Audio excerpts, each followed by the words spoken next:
All right, we are live. Welcome to another edition of Monday Night Live on the 10 Horse Monty YouTube channel. It's good to see everybody in here. It's really piling up quickly, which is nice. Really nice. Stony Floyd's in here. Always good to see Stony Floyd in here. Daniel T, what's up, brother? Definitely good to see you here, and you know why. Let's see. So on the other end, we have got Connor Cunningham. Good to have you on here, man. Man, thanks for having me. Watched a lot of your shows, and thanks for having me. Big fan. Definitely. It's good to get you on here. It's good to get you on here. I ran into, speaking of fans, I ran into somebody over at the lake this weekend. It was just random. Of course, we fish out of 10 boats, and I was on Kincaid, which is not typically a 10-boat lake, and had my GoPro running, and guy was like flying into a cove and just like hard turn, shuts it down. He's like, "Hey, are you on 10 Horse Monty's channel?" I'm like, yeah. I mean, I had my hood up, everything. There's no way he recognized me from that distance. And we had a little conversation. He was fishing, I guess, one of the jackpots over there this weekend. So that's cool. I hope he's on here tonight. I did not catch his name. So I apologize about that. Well, there's not a lot of people that have actual the yellow tech stick on the back of the boat, so you do kind of stand out. It's like when I'm on the lake and I got a chesty. I'm probably the only person on the lake that's got a chesty. So people stop and say hi to me, which is cool. I really appreciate that. It's good to meet the people out there on the water. So we are going to do a giveaway later on tonight, and I'll probably mention this a couple more times before we do it. There's some new faces on here, so kind of wanted to put that out there first. And the way the giveaway works is sometime during the stream, we will make a reference to a Sasquatch. And when you hear that golden word, guess a number between 1 and 200. And Connor has already given us that number. And tonight's prize package is going to be excellent. It's always a good one when Crock-O-Gator Bait Company is on board. Huge Crock-O-Gator giveaway. So go out there. You guys are not familiar with Crock-O-Gator, go out there, check out their website. Got a lot of great products. I've got some of the new tubes that I'm going to show off the new colors sometime here in the next 30 minutes or whatever. We'll get into that as it presents itself, but it's going to be a big giveaway, so stay tuned for that. So give us a little bit of background, Connor, like where you from and how'd you get into fishing, that kind of stuff? Yeah, so I'm from Springfield, Missouri, southern Missouri. I've pretty much been fishing my whole entire life. Fished the first tournament I ever fished with my dad when I was like 6, I think, and we fished 1 or 2 a year. They had a kids tournament down here on Table Rock that was a really cool deal. It was in April, I think, so good time of year to fish. So that pretty much hooked me. My dad and I would fish a little team circuit. It was called Light Father, Light Son back in the day, until I was old enough to start getting into some buddy tournaments and fished those for a while, and hopped in a solo series here, Mo Bass Fishing Solo Pro Series in 2020. And then with some encouragement from some of my friends, I hopped in the BFLs and have been fishing those ever since. So that's kind of my road to where I'm at now, I guess. And man, I love the sport. Super good thing to be involved with. So are you born and raised in Springfield? Yep. I've lived here my whole entire life. That's pretty boring as far as that goes, but a good place to live if you like fishing. That's for sure.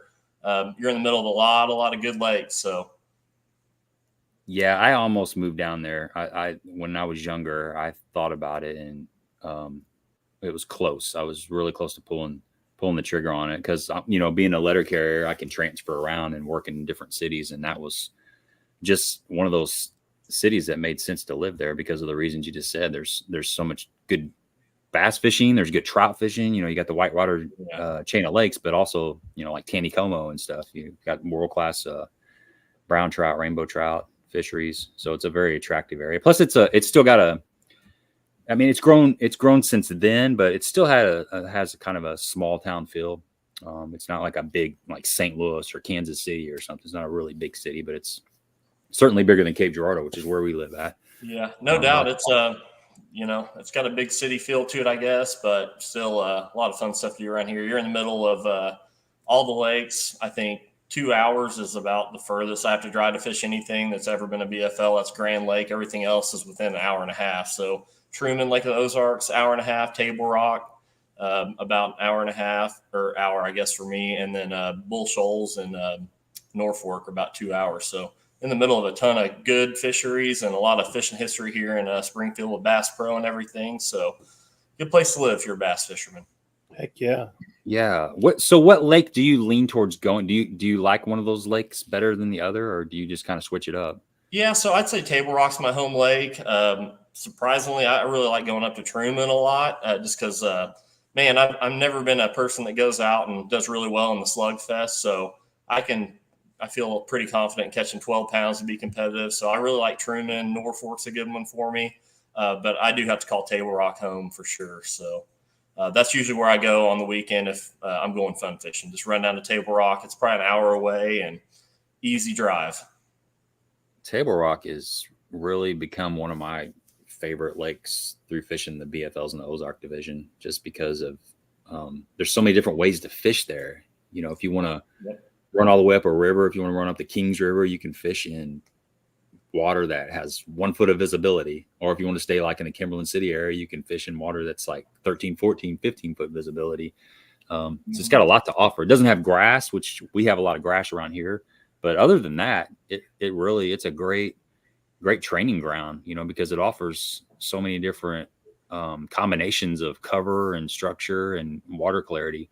And of course, you got all 3 species of fish, which is nice. You got those little 3-pound spots that are, you know, like bigger around as a basketball. Just vicious. Yeah. And then the smallmouth population is unbelievable. And the walleye, it's like the walleyes have taken over the lake the last year or so. Yeah. Wonder where that. You can't hardly seem to get on Facebook without scrolling through your newsfeed and seeing someone holding up a couple walleye on Table Rock. And I don't know, you used to catch 1 or 2, but man, there's so many now. People are actually going out fishing for them, and that's a good thing because I love to eat those things. They're great. So I've heard they're really good. I've never had the opportunity to feed on one. So. Oh yeah, they're awesome. My introduction to walleye as far as table fare was on a Canadian guide trip. My dad took us up to Canada. Probably like 20 years ago. And we hired a guide one day, and we were just sitting off this island head, throwing leeches on a little jig head and just whacking the walleye. And we kept probably 6 or 7 or 8 of them. And he had this it's like a big wooden crate thing with the lid on it. So after we caught, you know, our fill of walleye, we motored over to the shore. And mind you, this is out in the middle of nowhere. There's one little marina that we took out of, and it's one of those deals where you probably won't see a boat the whole day. So you're out there. So we get up, we beach the boat, and the guide walks up in the wood, or he actually lifts the crate out, puts it in the rocks. He walks up in the woods, comes out with a big old handful of just kind of tinder, you know, stuff to start a fire with. Yeah. And then he comes out with some bigger stuff, and he gets his fire going. And I didn't really know exactly what he was going to do. So in the meantime, he cleaned the fish somewhere in between there. So we had the fresh fillets that were literally an hour old. You know, the fish had been out of water for maybe an hour, super, super fresh. And he started, he poured out some batter and some stuff and mixed it all up, and then put those fish in a skillet with some grease over the fire. He had cut up some potatoes and some onions and stuff. And that was my introduction to walleye. So needless to say, it's the best fish that I've ever eaten because it was lakeside. I mean, you can't get any fresher or better than that. I mean, but it was so flaky, you know, just white and flaky and clean. I guess I'm gonna have to go walleye fishing this week, and I'm getting hungry. Talking about this, everybody's salivating. That's right. I wonder how those guys are catching them down there. Any idea? I have no idea. I really don't know. I've always caught them on a big crankbait in the summertime. Like I said, those nothing like what you're seeing on Facebook. It'd be kind of one every couple trips or something like that if you're lucky. But the ones I've caught have always been on a deep crankbait for some reason. So I guess that's where I'd start if I was going. Right. What's up, William? Good to see you in here. Brock's in here. TB, Justin. Just giving little shout outs. Yeah, Michael says he loves the Crock-O-Gator buzz baits. Heck yeah. Definitely some of the best out there for sure.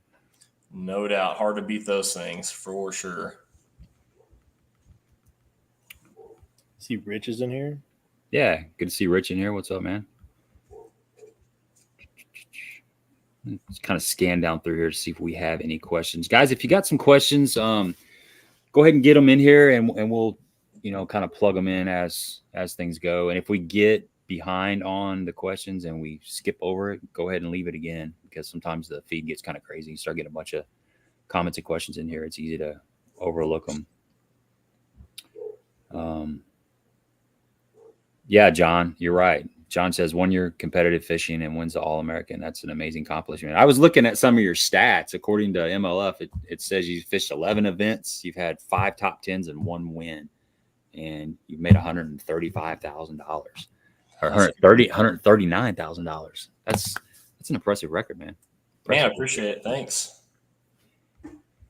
What got you started fishing the BFLs? Like I said, I just fish a bunch of stuff around here, just in, table rock stuff primarily. And then I just got a wild hair one year to start fishing that solo pro series we have here in Missouri, to start traveling around to other lakes in the area to see what I could do on other lakes I wasn't familiar with. And luckily did pretty decent in that. And I've got a good buddy. I went over to get some parts to make some lures one time, and he just straight up asked me, what are you fishing next year? And I was like, well, I guess I'll do this thing. And he said, well, if you want to go anywhere with fishing, BFLs are a great avenue. At least if you do well, you could probably qualify for the All-American. So I owe him a lot for that. And he said, I think you can do well in them if you just jump into them. So that's what we did. Hopped in the BFLs last year, and my first tournament was an absolute bomb. I think I got 131st place at Lake of the Ozarks. I had 2 fish. So that was some pretty big mind games going on there for the first BFL I ever fished with a co-angler and whatnot.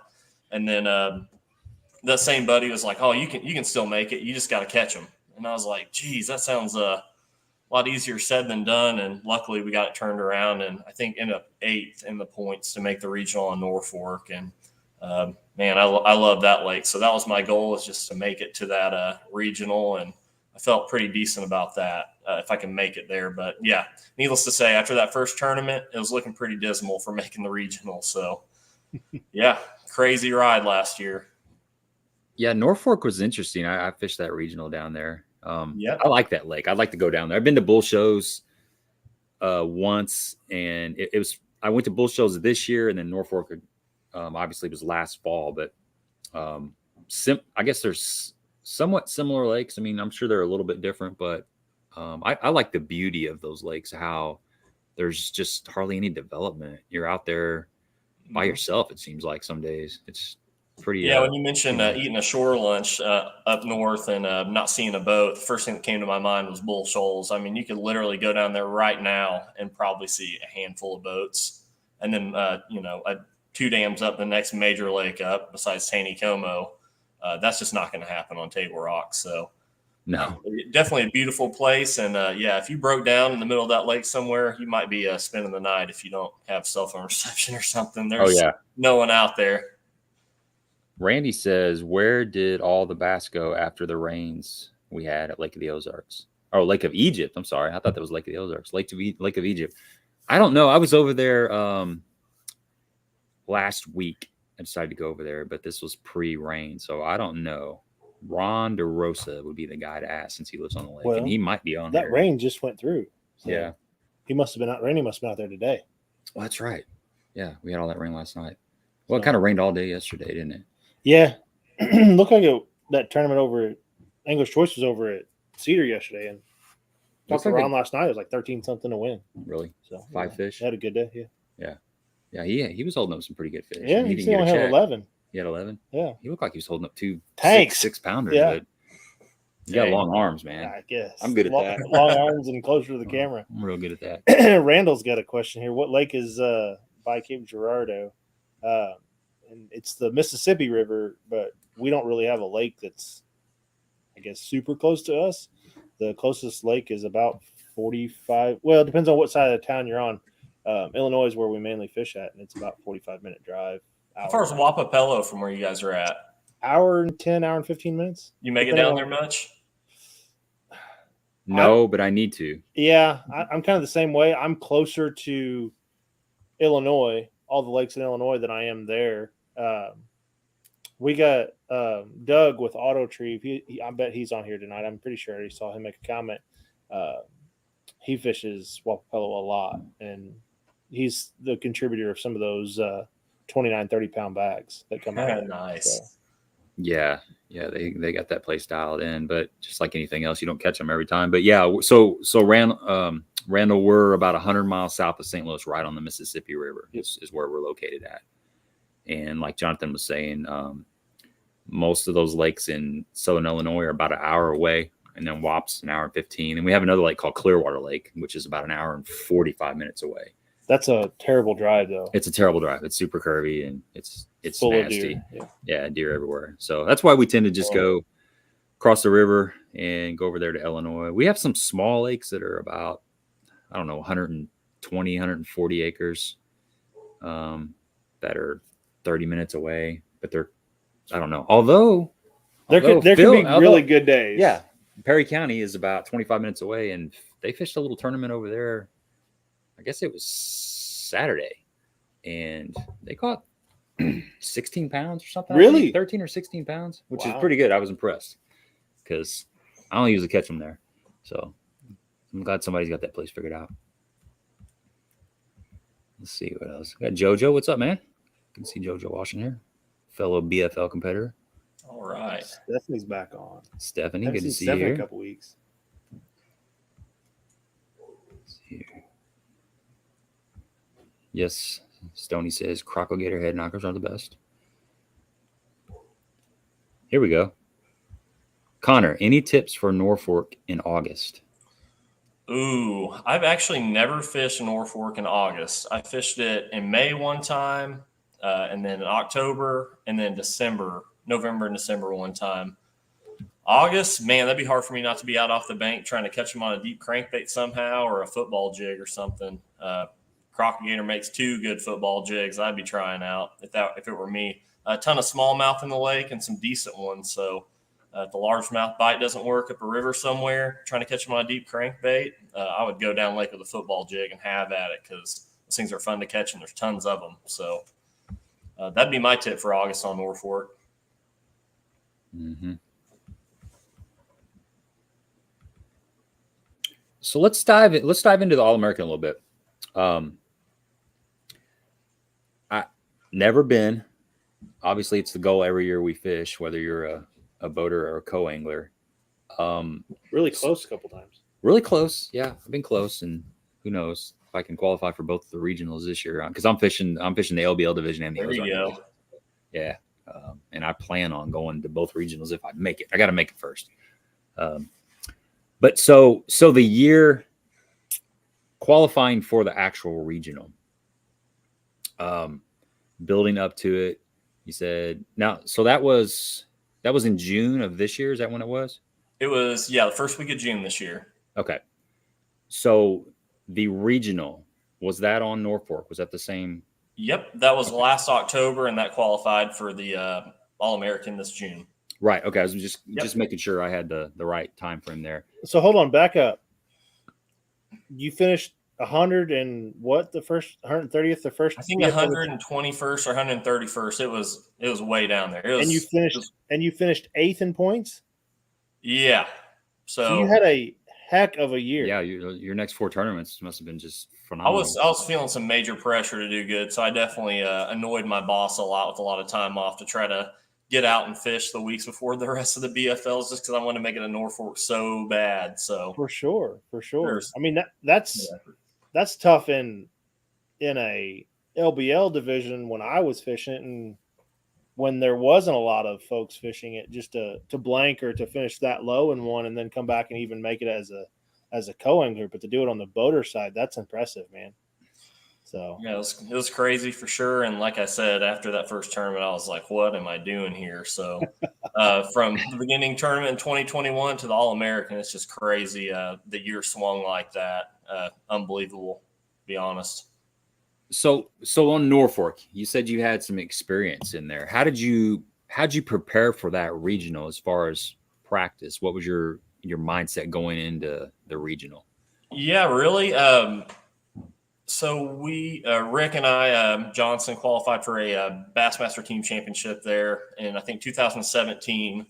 And we were catching them on a topwater pretty good. And used to on Table Rock, you could do that in September and August, or October, I guess, throwing a topwater, shallow and force feeding it to them. You get 5 to 7 bites a day, and sometimes they're really good ones. So on Norfork, whenever I got there to practice, I was going to look at both deep and shallow stuff. And it didn't take me long to learn that there's some fish up shallow. And I really kind of wanted to win that thing too. So I knew that was my best chance at winning. There weren't very many other people doing that. So I knew if I got some bites, it increased my odds versus going out and doing what everyone else was doing. So luckily it worked. I think all 3 days of the regional, I think I caught 5 keepers the first day, 6 the second, and 5 the last day. So no fast action whatsoever, just a lot of casting up shallow, throwing top waters. And that was pretty much my approach. I just felt comfortable doing that that time of year. And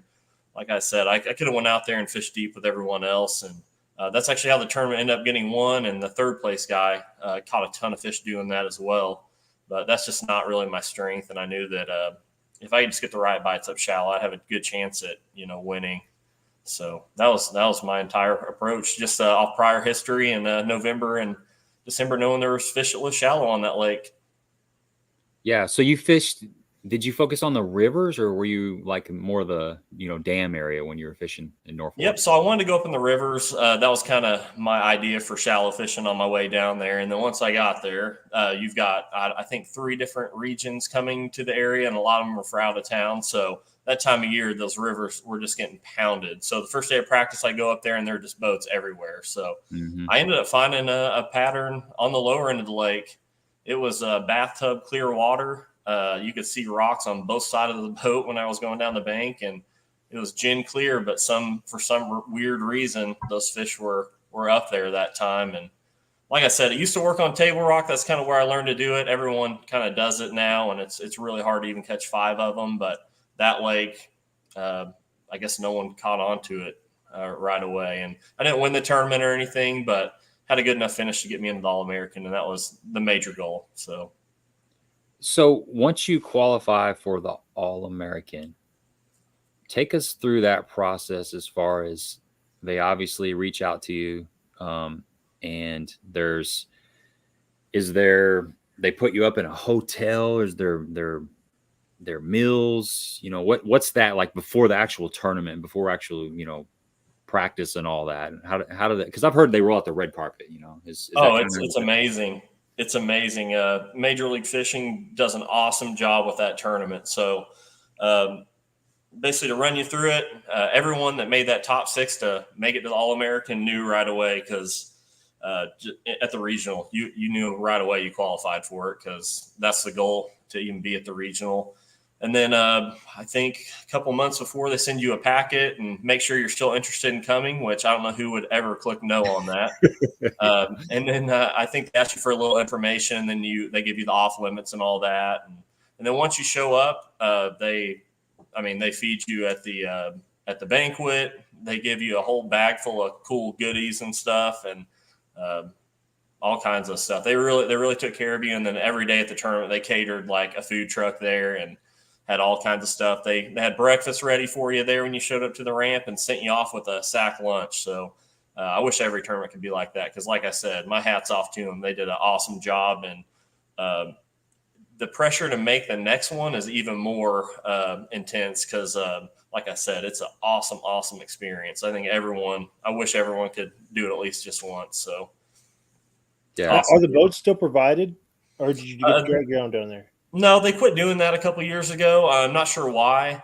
I'm glad they don't. I like to run the Garmin Live Scope a lot, and in some instances, it didn't really come into play that much for this All-American. But man, I could see a situation where you would really need that, and the boat they didn't provide didn't have it, and I'd be lost without it. So yeah, I'm kind of glad they don't. But that is pretty amazing. They did that for all those years, providing boats and all that.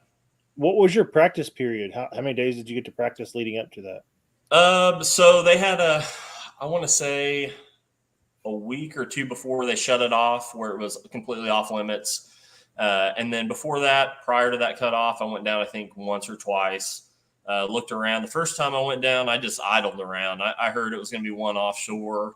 It was a good brush pile lake, and it really was. So the first time I went down there, idled around for 2 days, didn't even make a single cast, just marked every brush pile and every piece of offshore structure I could find. And then the next time I came back down, I just went and fished all of it. So for 2 days, daylight till dark, I went and fished all the brush and everything I could find, and marked the good ones and trashed the ones that weren't any good and there were no fish in, which you could see on the live scope. And then after that off limits period, they offer you an optional practice day. I want to say that was on Monday. And the reason they do that is people that are coming from out of town, it's fair that they get a couple days. Luckily, I was, I think, 4.5, 5 hours away, so I could drive down, for a weekend. But people coming from across the country obviously couldn't. So they offer an optional practice day on Monday. They give you an off day on Tuesday, and that's when the meeting is. And then Wednesday, it's a live deal. You go to a practice day, and you get paired with your first day co-angler, so they can get some practice in. And it's just like a normal tournament day. They send you out, bring you back in at a certain time. And then on Thursday, it was live. It was the first day. So they do a really good job of letting you go out and practice and get to know your co-angler before the first day. So really cool deal. Well, speaking of co-anglers, Joey's got a question, and Stephanie touched on something earlier. Did you start just as a boater, or did you adventure in the co-angling side of things? And then do you like fishing with a co-angler? Yeah, so I haven't in a BFL fish as a co-angler, but around here they had a series called Heartland Pro-Ams. They were just in the area. There was like Table Rock Bull Shoals, like those Ozarks, Truman, Grand sometimes. I fished a season of those as a co-angler, and then I guess started fishing enough buddy tournaments where I didn't have time. So I just did it for 1 year to answer that part of the question. And the co-angler thing, I was really, really nervous about it. Just having somebody in the boat that you don't really know. And then, of course, you want them to catch fish too, so that's a little added pressure. But to answer that question, I like fishing with a co-angler. I've met some really, really cool people out there fishing, and a lot of them surprisingly still talk to me today. So really cool way to meet a bunch of really good guys, a bunch of, good group of guys out there fishing. I haven't had a bad one yet, knock on wood. So hope to keep that up too. That's great, man. It's good to hear. Yeah, I'm the same way with boaters. I've had really good boaters. I've had some that are tougher to fish behind than others, but that's just because that's the way they were catching their fish. And that is what it is. But as far as the chemistry in the boat, it's been pretty good. The more I do it each year that goes by, the better the chemistry is. The more I, know what to expect and how to. My mindset's better. I'm not the first as a co-angler. You're like your first time you're fishing, like maybe your first season, you have these high expectations that you're going to draw these guys that are just crushing the fish all the time. And that's not fishing. That's not tournament fishing at all. People that haven't fished many tournaments, they just see the weigh-in. They see the final weight.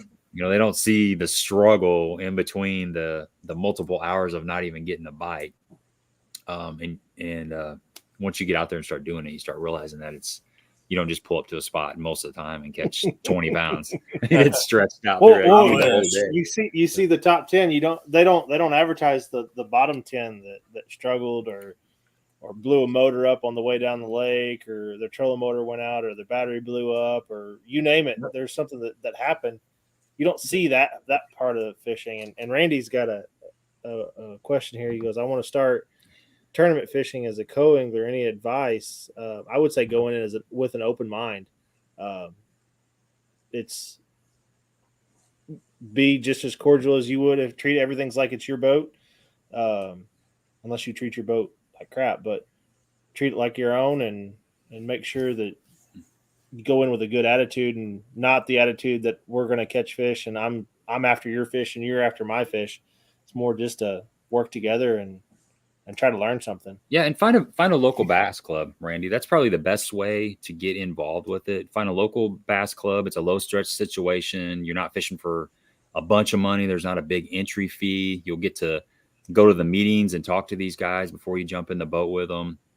And, you're going to be learning your local lakes from people that have probably fished those lakes for quite a while.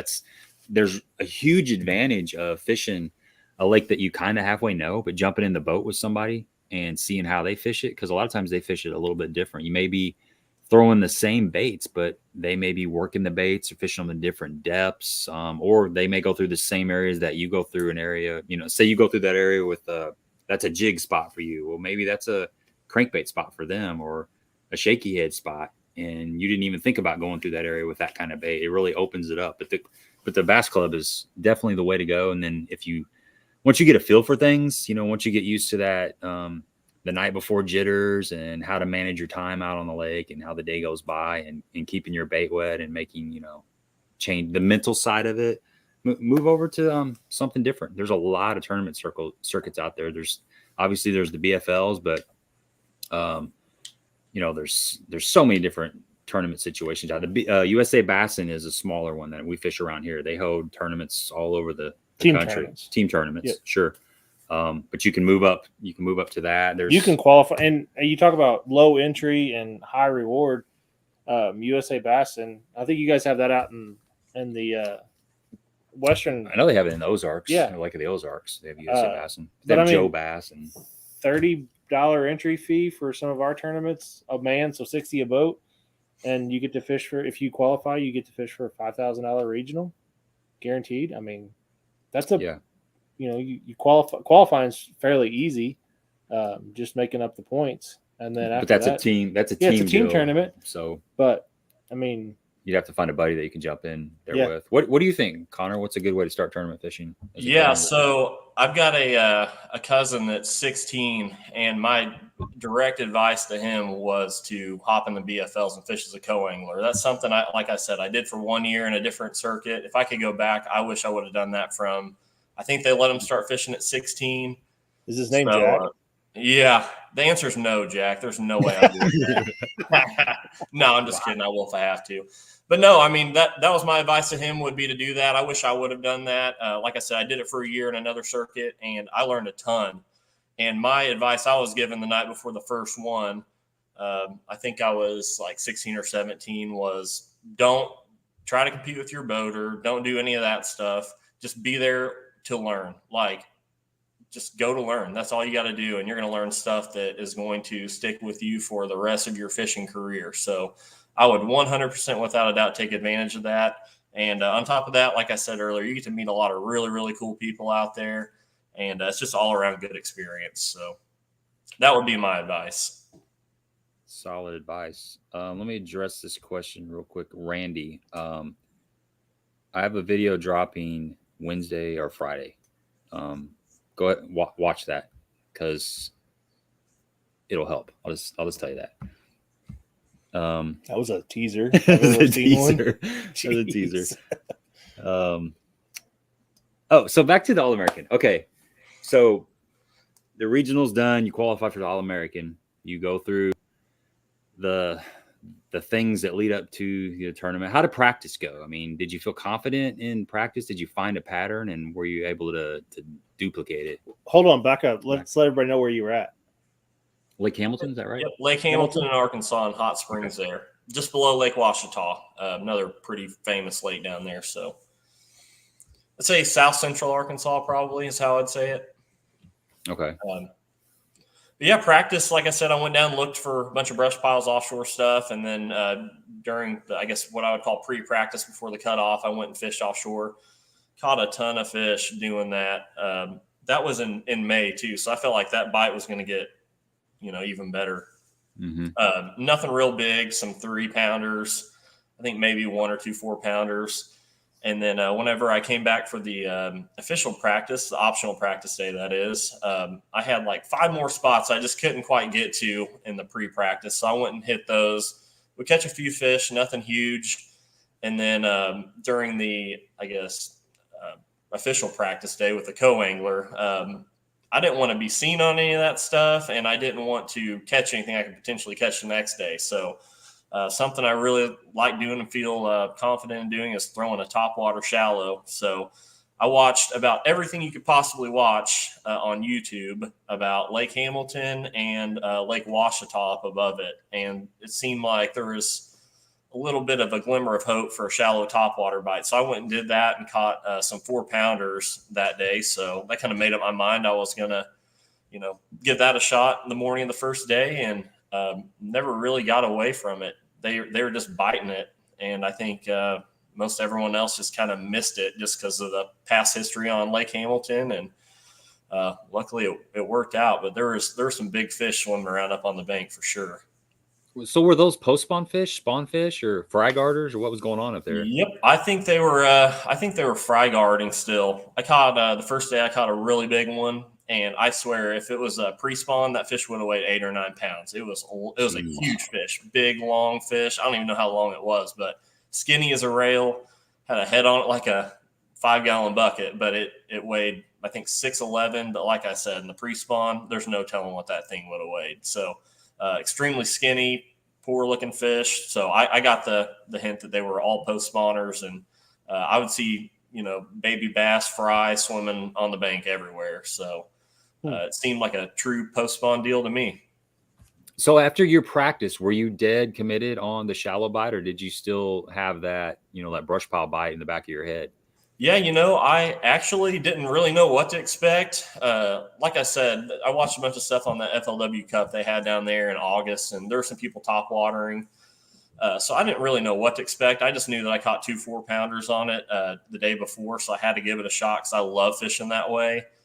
But I also had the deep bite in my back pocket if I needed it. And, after I'd catch a few up there and had a good limit and everything, that way of fishing's kind of brutal on a co-angler, and like I said, I know how that feels. So after I, had a really good bag, we'd go out and deep fish, and I ended up culling a couple times doing that. But I definitely had that bite going as a backup just in case I ever needed it. So I had both going really. That's good, man. It's good to have a backup plan. Definitely good to have a backup plan. It's a good thing when your main plan works, though. Yep, like the first 2 days were on Thursday, Friday. So Lake Hamilton's like a mini Lake of the Ozarks. Everyone says that about it. So there's boat docks everywhere. There's no gigantic boats like what Lake of the Ozarks would have, but there's a lot of recreational traffic. So like Saturday, I looked at the weather. It's supposed to be sunny, a really nice day to go out and ski around, wakeboard, all that stuff. So I knew that was coming. So I definitely had the little Crock-O-Gator jigs on ready to go if I needed to throw one in a brush pile somewhere. So. Well, that shallow bite could get destroyed on a day like that. Yep, no doubt. That lake, it doesn't have a ton of rock in it, so all those waves that crashed in the bank really muddied it up really bad. Luckily, they bit early enough where it wasn't that big of a factor, and you could find some areas that weren't washed out, but it's a little bit different than, a table rock or bull shoals where boat traffic doesn't just cloud the bank up so bad you can't hardly fish. So, yeah, it was definitely good to have both, I believe. So definitely calmed me down for sure. So you led the tournament wire to wire, is that right? Yes, sir. That's correct.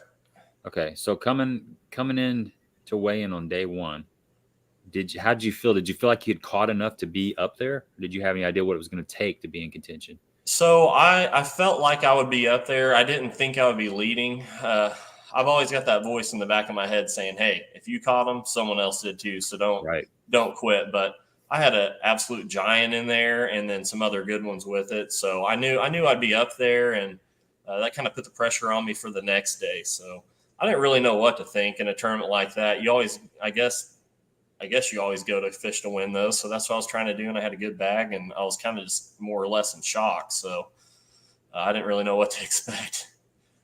So are you able to sleep the night before? That's a really weird thing. I actually was. I went right to sleep Friday night, the night before the last day. The problem was I woke up about 3:30 and there was like no going back to sleep. And I was like, well, I've had to get up earlier than this to go drive to Truman Lake, for instance. So I'm just going to get out there. So I got to the ramp like an hour before anyone else did because I couldn't sleep. So, but yeah, other than that, it wasn't too bad. What about going into day 3? Yeah, that's what I'm talking about. The last day, that's when I woke up at like 3:30. Okay. Sleep. Yeah, the other nights I was good. I had a good buddy staying with me there. He also qualified, so we were just hanging out like you're just going fishing the next day. So that really made it easier. I'm sure if I was by myself, I probably would have totally wigged myself out. But like I said, we were just hanging out in Hot Springs, Arkansas, and cooking food and having a good time. So it really wasn't that bad till the morning of the tournament. That's when the jitters really set in. So yeah, I bet so. Yeah. So day 2, you're pulling out of the boat ramp and you get to your first spot. Did everything go according to plan, or did you have to make any kind of adjustments on day 2? Luckily I didn't. They didn't bite right off the bat. So it wasn't your typical, I guess, Topwater morning deal. It took me about an hour to catch the first one. And then after that, it took about 3 hours to catch a limit, I think. And then after that, I pretty much tried to lay off of I figured that'd get me in the cut. And I mean, my goal was just to make All-American, and then it was to make the last day. And I figured I had that done. So we went out deep fishing for a while, caught a good one. And then my co-angler was like, you need to get back up there. And he kind of talked me into it. And then I went back up just to see if they would bite it late in the day. So the first day was really rainy and kind of a nasty day. So it was a good topwater day. The second day, I wanted to see if they would bite it on up into the day.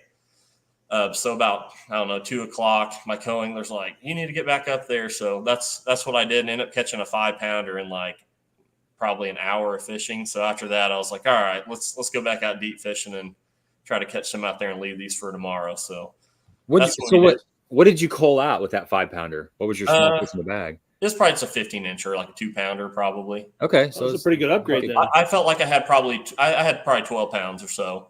And I was like, well, they'd have to really catch them to not, allow me to fish the last day in the cut. So, but I had 3 really super cool co-anglers all 3 days. And my guy the second day was like, you need to get back up there and try to catch a big one. And it took probably, 45 minutes and caught a giant. So after that, I was like, all right, I know they'll bite late in the day. If things, go for the worst, I've got the confidence they'll bite probably all day. And that's how day 2 went down for sure. So going into day 3, the final, you're pulling out of the boat ramp in the lead. Did you feel like you still had plenty of fish? Because that's one thing that happens when you're running a shallow water pattern is 3 days of fishing shallow is kind of tough to find, new fish. Did you feel confident that you'd be able to scrape up some more fish shallow? I didn't. I just had I had that deep water thing kind of in my back pocket. So I wasn't too terribly worried. I figured I could go out and catch a limit and maybe 10, 12 pounds if I was really lucky. So I didn't get too spun out, but yeah, you're right. Lake Hamilton, I think there's a bunch of fish in it, but sometimes it could get stingy. And I was definitely a little leery of that, but I still had a few banks I hadn't fished yet. Like I said, the second day I made sure to kind of leave them alone a little bit and leave myself enough to feel confident in going out and fishing. I did have one little stretch of bank. There was like a lay down in the water. The first day I had one hit my bait, didn't catch him. Second day went back, same fish, I believe, hit it again. So the third day I was going to make that little sucker pay, and he never got back. So I was really looking forward to taking a shot at that bass. Yeah, that's awesome. So what were some of the? Well, okay, so first of all, what kind of cover were you fishing with the Topwater? So that was a really weird thing. There's not a lot of cover in the lake. So I was just running the banks, really. It was kind of like fishing in a farm pond. The fish were just up there, just garden fry and swimming down the bank, just being bass. It was kind of a weird deal. There was hardly any brush in the water, and the brush was in the water were like pine trees and stuff. And I just couldn't get bit out of that. They were like kind of point related and just kind of in the front half of the little coves on the lake. That's more or less how they're setting up versus around a stump or something, because there's just not a whole lot of that in there. So, okay. So you answer your question. Yeah, there wasn't a whole lot of cover. I was just covering water, basically. Gotcha. Huh. So what were some of the baits that got you the win? Yeah. Like I said, I caught a couple out deep. That was a, Crock-O-Gator football jig, of course, and then a Strike King 6XD. I think I caught a couple on those. But most of all, it was a River Sea Whopper Plopper and then a Berkeley Chopo. I just kind of rotated back and forth on those. If you want a good plopping sound, whenever the wind would pick up, I'd pick up a Chopo. And then if, the water's super clear down there and on the windless days, whenever there's even during the day when there's no wind, I'd pick up the Whopper Plopper for a little more silent approach and a little more subtle. But it was pretty much a topwater plopping style bait deal for all 3 days. That's awesome, man. Yep. Well, congratulations. Thanks, man. It's unbelievable. It's something that not a lot of people get to hold that trophy. Yep. You talk a lot to a lot of top pros, and that's the one that got away, right? This is the All-American, because it's one of the hardest tournaments to get to. Agree. It's one of the hardest tournaments to qualify for.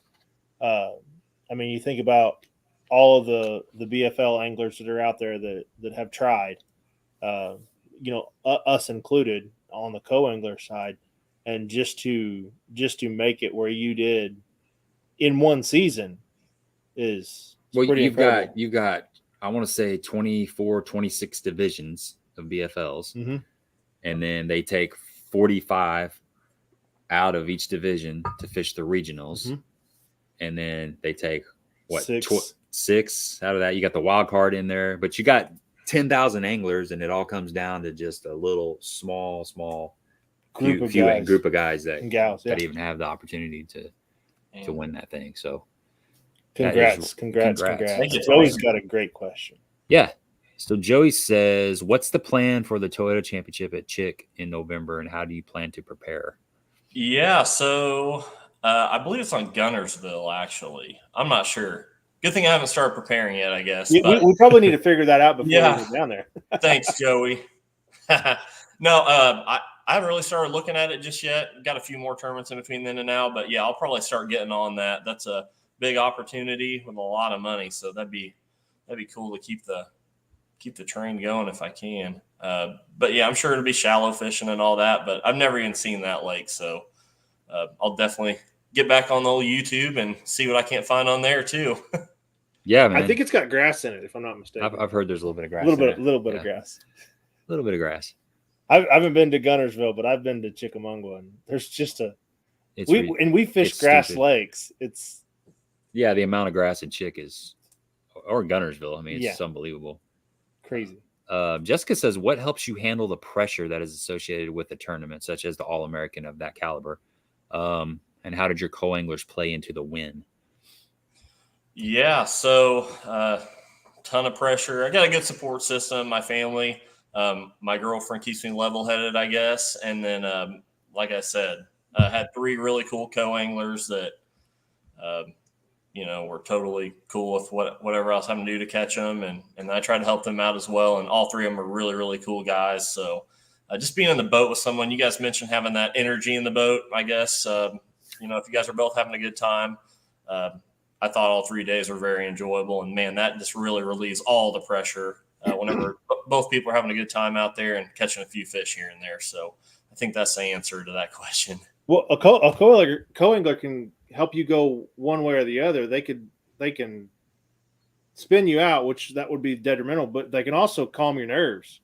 You get out there and, if they're casting if they're pushing you and they're casting in front of the boat and they're being a pain in the butt, that's going to spin you out. But like you said, if you got good chemistry and relaxed, and especially if they know after you get your bag that you're going to take them out deeper and try to put a few fish, in their side of the live well, which always helps. That's definitely what we tried to do. And I'll go back to the regular season the year before getting there. I think it was a second tournament. I threw an ear on my prop. This is a crazy year all the way around to even make it to the regional to qualify for the All-American. But I was pretty spun out. I was, like I said, that was the tournament after the bomb that I had the first one. And my co-angler could tell that. And he pretty much looked at me and said, dude, just relax. It'll be fine. We'll just drive this sucker around as slow as we can. We'll do what we got to do to get through the day. And I think I actually ended up getting 5th in that tournament. But I'm just telling you right now, if it hadn't been for that guy being in the boat with me, I probably would not have caught a fish knowing me. So it's definitely a good lesson I'll probably never forget as far as calming down and doing the best you can with the cards you're dealt. So hey, somebody's always got it worse than us. You sling an ear.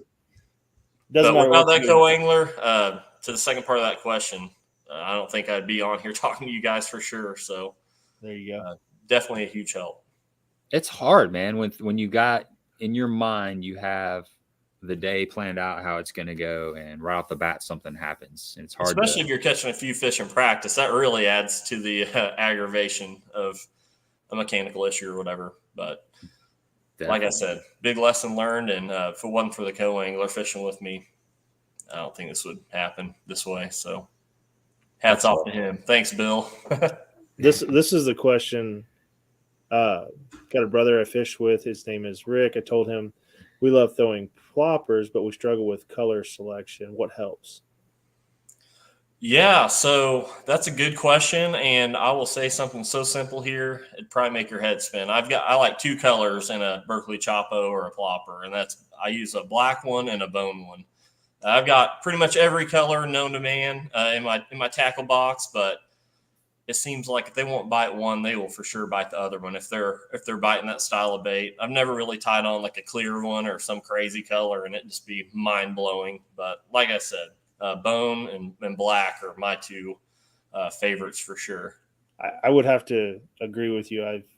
We frog fish a lot, so kind of the same deal. You got a dark color, a light color, and usually like a sunfish color or a brim color on frogs at least. But with my topwater box is primarily bone with a handful of blacks thrown in there. So it doesn't really matter what topwater it is for me, ploppers or walking baits. It's all black and bone. So that bone color is really hard to beat, and you got to remember those fish are looking up into the sun or trying to silhouette that bait against a cloudy sky. So that'll definitely help. Well, there's Rick himself.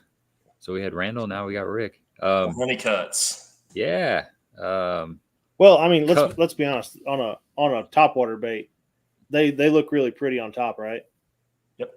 Turn them over. Look at the bottom of them. That's all that matters. That's all that they see. Yeah, you could paint it bright pink on top so you could see it, and I'm sure it'd work. And I'm gonna have to paint one up like that's a pretty good idea. It's a good idea on a frog. I have some frogs that have that chartreuse head. Yep. And you can see that frog out there in the mat really good. And when you get that blow up and you don't see that chartreuse, you know the frog is gone. So set the hook. Yep. I always hated when they put like a black cup on a popping frog. You can't see the nose of it at all. When it gets that red helps. Yes, for sure. So look, chopper, plopper, and chopo, plopper. That's hard to say. Versus a buzz bait and then watercolor. How do you make the choice between those 3 combinations or those 3 baits? Yeah, so that's a great question. If the we're talking watercolor here, so if it's dirtier water, like at Truman Lake or something, I don't even take a whopper plopper with me. It's hard to get through the cover. The last couple of years I've been there, it's been flooded. So the Crock-O-Gator X-Bite buzz bait gets the call from me. I put a toad on there of some sort or whatever really you want and have at it. Now, if it's a clear water scenario, if it's flooded, I'll still throw that buzz bait. But if it's, the lake's low or whatever, and you're just trying to cover water, that Chopo, you can cover a lot more water a lot quicker than a buzz bait. So that's usually why I go with that. If I had it my way, I'd probably try to catch them on that X-Bite. Seems like once you hook them, they don't really come off. That bait's got a great hook in it. Single hook, that is, so it's a lot better than a treble hook style bait. So basically, the common denominator is what kind of cover you're throwing it around. If it's flooded, a buzz bait's hard to beat. It's more efficient. You're not getting hung up as much with the bait's got treble hooks hanging off the bottom of it. So that X-Bite's pretty cool too. You can put whatever you want on the back, so you can get as creative as you want or just as basic as you want with just a regular toad. So get creative with it and see what happens. So that's a buzz bait. The X-Bite's a buzz bait without the skirt, and you just add whatever plastic you want. Slides up there, has a really good keeper that keeps it snug, which it's actually good for skipping too. To help you skip that bait up underneath stuff. I was just going to say that you can put that buzz bait in a heck of a lot more places than you can put that Chopo or that Plopper. That's the other thing too. If you're trying to throw it up under a walkway on a dock or something, like if you're at Lake of the Ozarks, it casts a little bit better in my opinion. And if you bump it off a dock pillar or something, it's not the end of the world, where you could probably bust the tail off a Chopo or something like that. So around boat docks, shallow cover, that X-Bite's pretty awesome. It's got a good long hook in it too to catch them. So Stephanie said, we'll try to catch up on some of these questions. Got a little bit behind, but if you win the All-American, does that qualify you for going pro in MLF? And that was one of the questions I had for you as far as what's your plans? Are you planning on fishing the Toyota series or what you got in the burner? Yeah, so I guess it's a little different nowadays. That doesn't qualify you for the pro circuit. which I got to learn that after the tournament was over. So it's looking like Toyotas, or we're actually kicking around a little different idea too. So hopefully in the next month or so, I can make some kind of announcement. But the Toyotas are always open for anyone, but the pro circuit's out. So unless I qualify through the Toyotas. So. Okay. Yeah, because in previous years, it was once you won the All-American, that qualified you for the FLW Tour. Yep, someone I really look up to a lot from Missouri. He got to start by winning the All-American, and I think they even announced it on stage. So good for him, but things are a little different here in 2022, I guess. So for sure, we'll see what we can make of it. Daniel said he just installed Live Scope today on the boat. Congratulations, Daniel. You're going to be blown. It's going to change your life. You're going to be blown away. Get you a good chiropractor. Get you a good sun shirt or some really good sunscreen, because the back of your head's going to get really burnt. Yep. And a crappie rod. That's the best way to learn. It's a crappie right off the bat. If you can see an 1/8 ounce jig out there about 40 or 50 feet, you're doing all right. There you go. Motion football jig. Let's see. I want to see the ones you guys aren't reading. We're skipping over a few. Oh, what? Jessica? No, one up. Jessica wants to know. She's pushing. Now that you're a pro, what's next on your tournament schedule? So that's my girlfriend. I'm just going to go ahead and blow her cover here. Tournament schedule. Let's see. What do I have next? Solo Pro on Truman in September. The BFL Super Tournament into September. And then hopefully we make the regional on Grand Lake. And then I guess it'd be time for the Toyota Championship and Solo Pro Championship. And that's it. And then, hold on. You back up. That regional, you're going to re-qualify for the All-American again and go back. Oh, I hope so. Like I said, the pressure's on now because I got to make it back there at least one more time. That was quite the experience. Heck yeah. Here's a question from Stephanie. What rules, if any, do you have for your co-anglers? Example, areas your co-angler can and can't fish. Yeah, that's a great question. I'm not the kind of guy that's going to set someone down before the day starts and say, hey, look, here's hard rules or everything. I just, hope they're courteous. And if they do throw across me, I'll mention something. But I've never really had that problem ever. So if it comes to that, I don't think I'd have a problem saying, hey, don't throw over me again. But like I said, most of the guys, every one of them I've drawn out with has been extremely respectful. And like I said, sometimes I'm pretty hard to fish behind. Sometimes I got to fish tight to the bank. And after I get the fifth one or have a decent bag, I'll do anything I can to help them out. And then on top of that, I've had a co-angler, totally wax me when I was fishing that way, find a different way to catch them behind me. So, like I said, never really had any issues, and I've never had to really say a whole lot to anybody. So, good group of guys to fish with. I think the biggest thing that helped me was asking the right questions going into the day. What are you fishing, so I can prepare for the day, so I'm not totally blindsided when you're snugged up to the bank. Yep. What can I do? What are you fishing around? What's the water depth? I don't care what you're fishing, because honestly, those aren't my fish. Those are your fish. I'm just looking to pick off something else. And that's probably a lot of times when we get beat out of the back of the boat, that's what they're doing. They're not fishing for your fish. They're fishing for something that you either missed or wasn't even on your mind to fish for. So no doubt. That was some good advice I was given before I started fishing the BFLs, was to just be up front the night before. That way it's not a shock to them, and they can bring the appropriate tackle to, throw way out on the other side of the boat if they need to, or some plan to fish behind the boat, or docks that are around or something, just so they can prepare for that mentally and bring the right tackle to do it. So that's a great approach too. Yeah. Here's a story about it was a coaster that I fished a couple years ago on Kentucky Lake. I drew a guy who's from St. Louis, and I was talking to him in the morning. He said, I only got one rule. What we're doing, I'm throwing a Carolina rig into spawning areas and catching bass that are spawning. He was making very, very long casts, and we were fishing these little pockets going into one of those big long bays in Kentucky Lake, and there's just little side channels. So he was getting almost out in the middle of them and making casts. And he said, when I go in, don't cast to the opposite side of the bank. Fish the side of the bank that we're fishing. And I'm like, cool, man, no problem at all. So we're 4 hours into the tournament. I don't think I had a keeper. I might have had one keeper, and he had 4 or 5, and he was focused, he was making probably 50-yard cast with a Carolina rig. It was unbelievable. He had a big old reel. I don't know. He had like a 300 series luge or something, but he was just slinging it out there, 1 ounce Carolina rig. And he's casting like 3 foot of water, which was strange, but he was catching these fish. I guess you're pulling that weight through the bed and it makes them mad and they grab it. I don't know. I didn't quite understand it, but it was working. And he'd made that cast, and I'm like, man, I got to get one. I got to get a fish in the boat. So I kind of snuck a little cast off to the side, and he noticed. So from then on, well, it took about for about 30 minutes, he totally blocked me from casting. He moved in tighter to the bank to where I couldn't cast. He was letting me know without telling me, hey, we talked about that. We both agreed that you weren't supposed to do that, and you just did it. So now we have to fish like this for 30 minutes until I trust you to not make that cast again. And I wasn't going to do it again. I knew I shouldn't have done it. My gut told me not to do it, but I was 4 or 5 hours into the tournament. And I just wanted some virgin water. I wanted some fresh water. I wanted a fresh cast.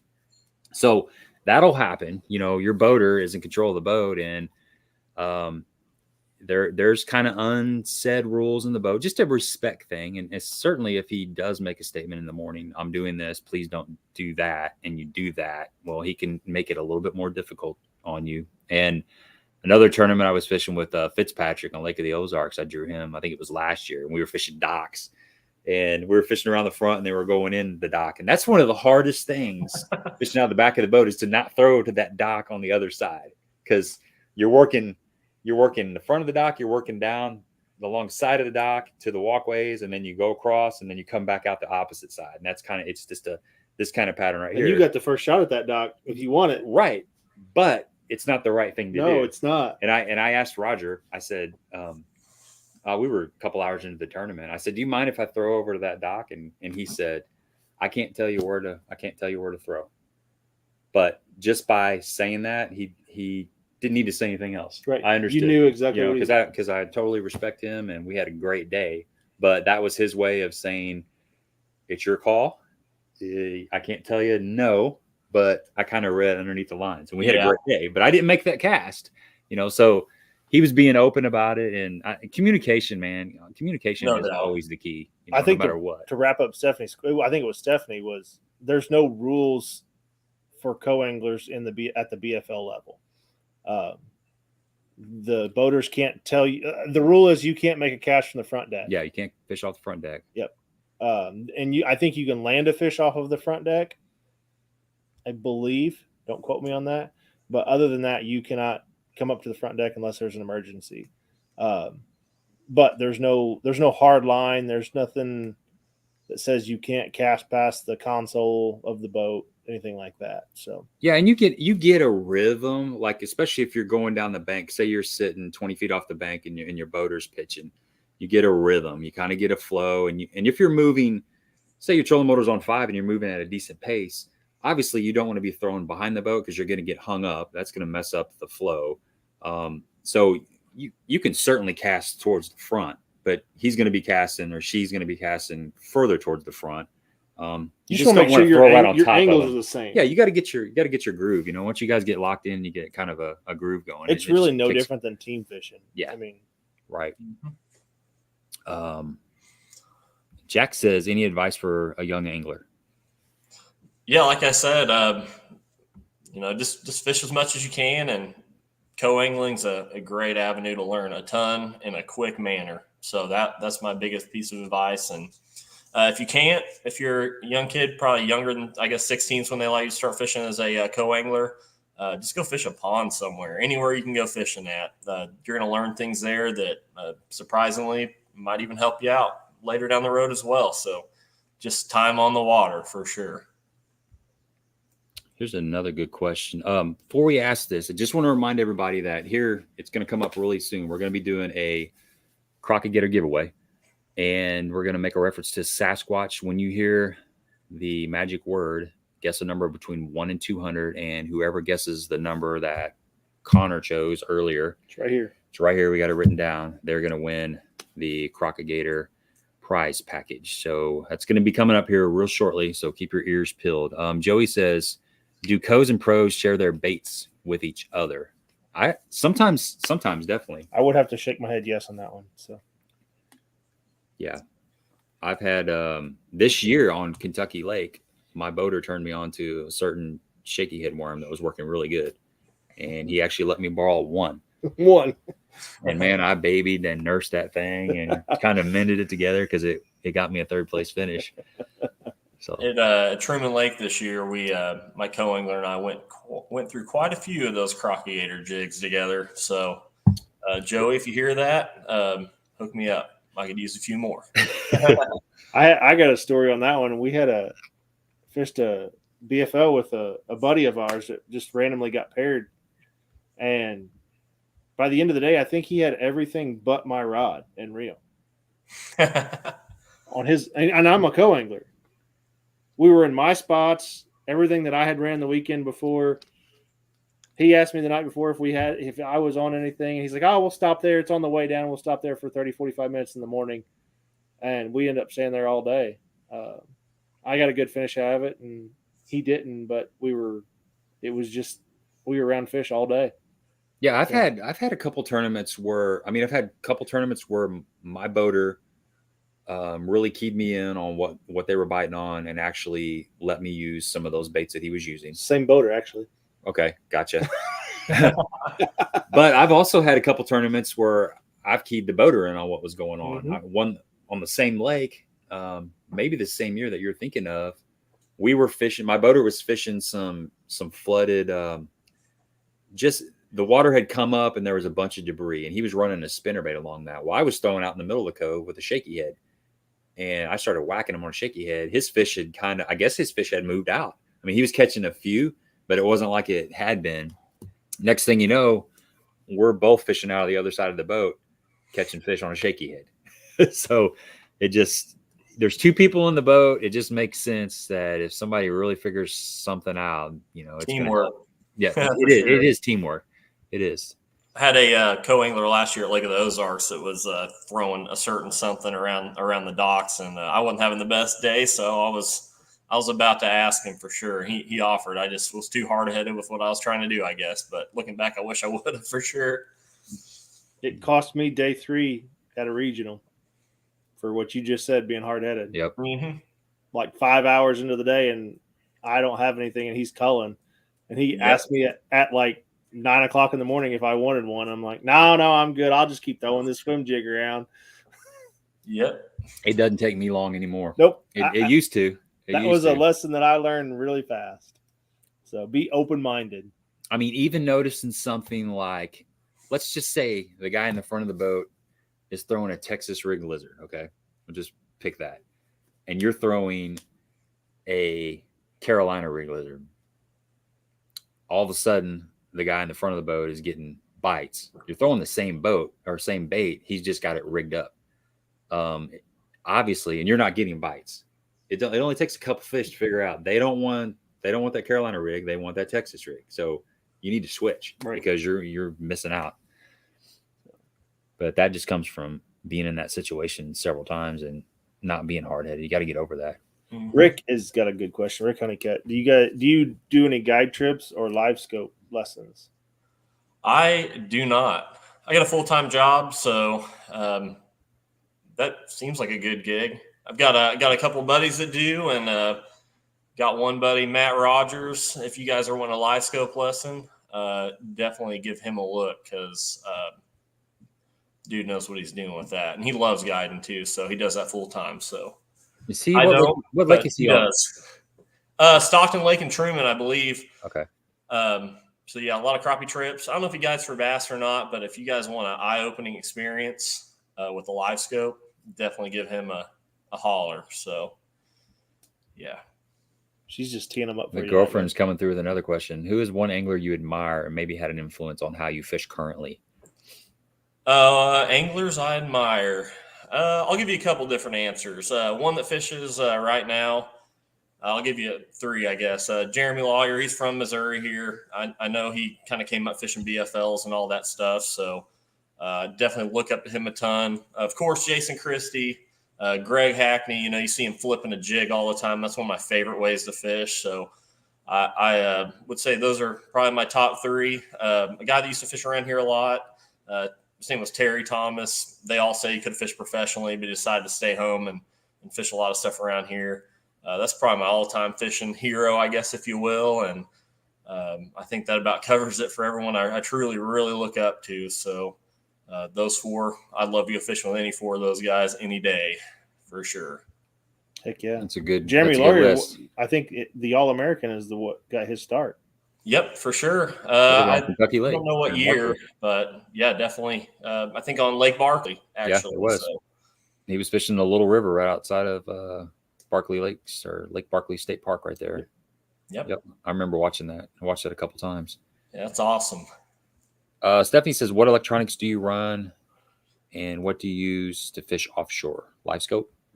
Yeah, definitely the live scope. I just run the original Garmin 1222. And then on this boat, I've got Humminbirds as well. The mapping is pretty cool on that. But next year, I'm thinking about just going all Garmin. Like I said, you can't get away from that live scope. And in my opinion, they have the best picture and original technology with it. So my face in the original live scope for sure. Can't wait to see the new transducer too. Haven't got to mess with that yet. You got a guided trip, man. Auto deal. Trip. If that's a guy that caught 30 pounds, I will call in sick tomorrow if you want to go, buddy. And you need an auto Trieve on your boat. Yep. If you go, he will show you the auto Trieve. That's awesome. It's a great way to save your baits. Yes. Sounds like a good deal. Oh, nice. Cool. And plus he's a phenomenal guy too. So super good guy. That's By the way, congrats. I don't know if you talked to him. 5th place over the weekend. Big Bass. I think Big Bass. Yeah, I think so. I think they got Big Bass. On Wapapello? Yeah. Yeah. Nice. They've been on a tear down there. Him and his team partner, Gail, have. Everybody else is just fishing for tear. second place, it seems like, when they're in the water. So let's see. James Lopez says congrats. Thanks, buddy. Yeah. Try to catch up on these comments. It gets behind. We can get behind quick. It doesn't take much when we got a good. Yeah, we got a lot of good comments coming in here.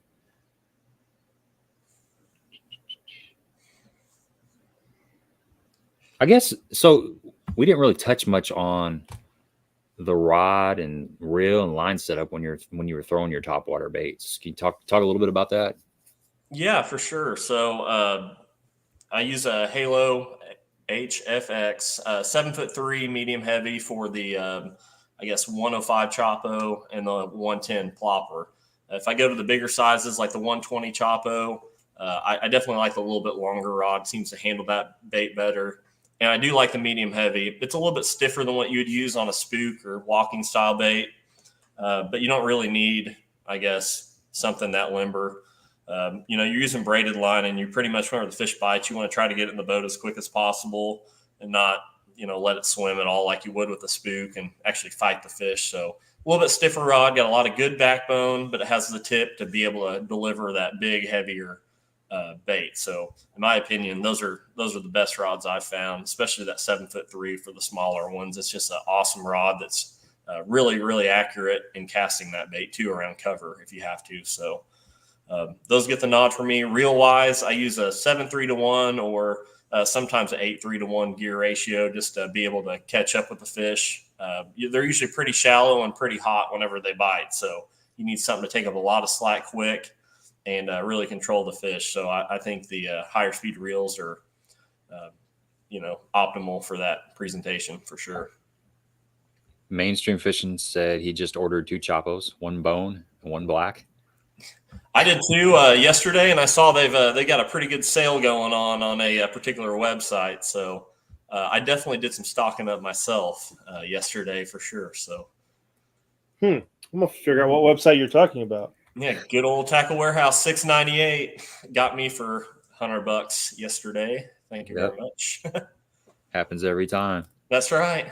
Well, I just got an email on the way over here. I checked it, and there's another website that's got 20% off of another company. So there you go. Michael says put a goat on the X bite. Man, I've been hearing a lot about that goat. I'm pretty sure that's the Z-Man goat. I think so. Yeah, I saw that the other day. Yeah. I know a lot of Probably people never need to take that thing off if it's got the Elastec. So it lasts forever. Yep. Just don't let it bump up against anything else because it'll melt it. That's right. Bootleg bass fishing. That's what I throw on mine is a Z-Crawl. Z-Crawl. Yep. That Z-Crawl fits really good on the X-Bite with the long shank of the hook and runs really good. I definitely throw that a ton. So. Yeah, I throw. I've been throwing a small swim bait on there. Sometimes they want that. I was throwing like a menace or something, but the flippers. It's real key to have the right bait on there because those the flippers will come over and catch the hook. If you don't have a bait is too limber, right? It'll flip over, and I kind of. It took me a little bit to figure all that out. Let's see here.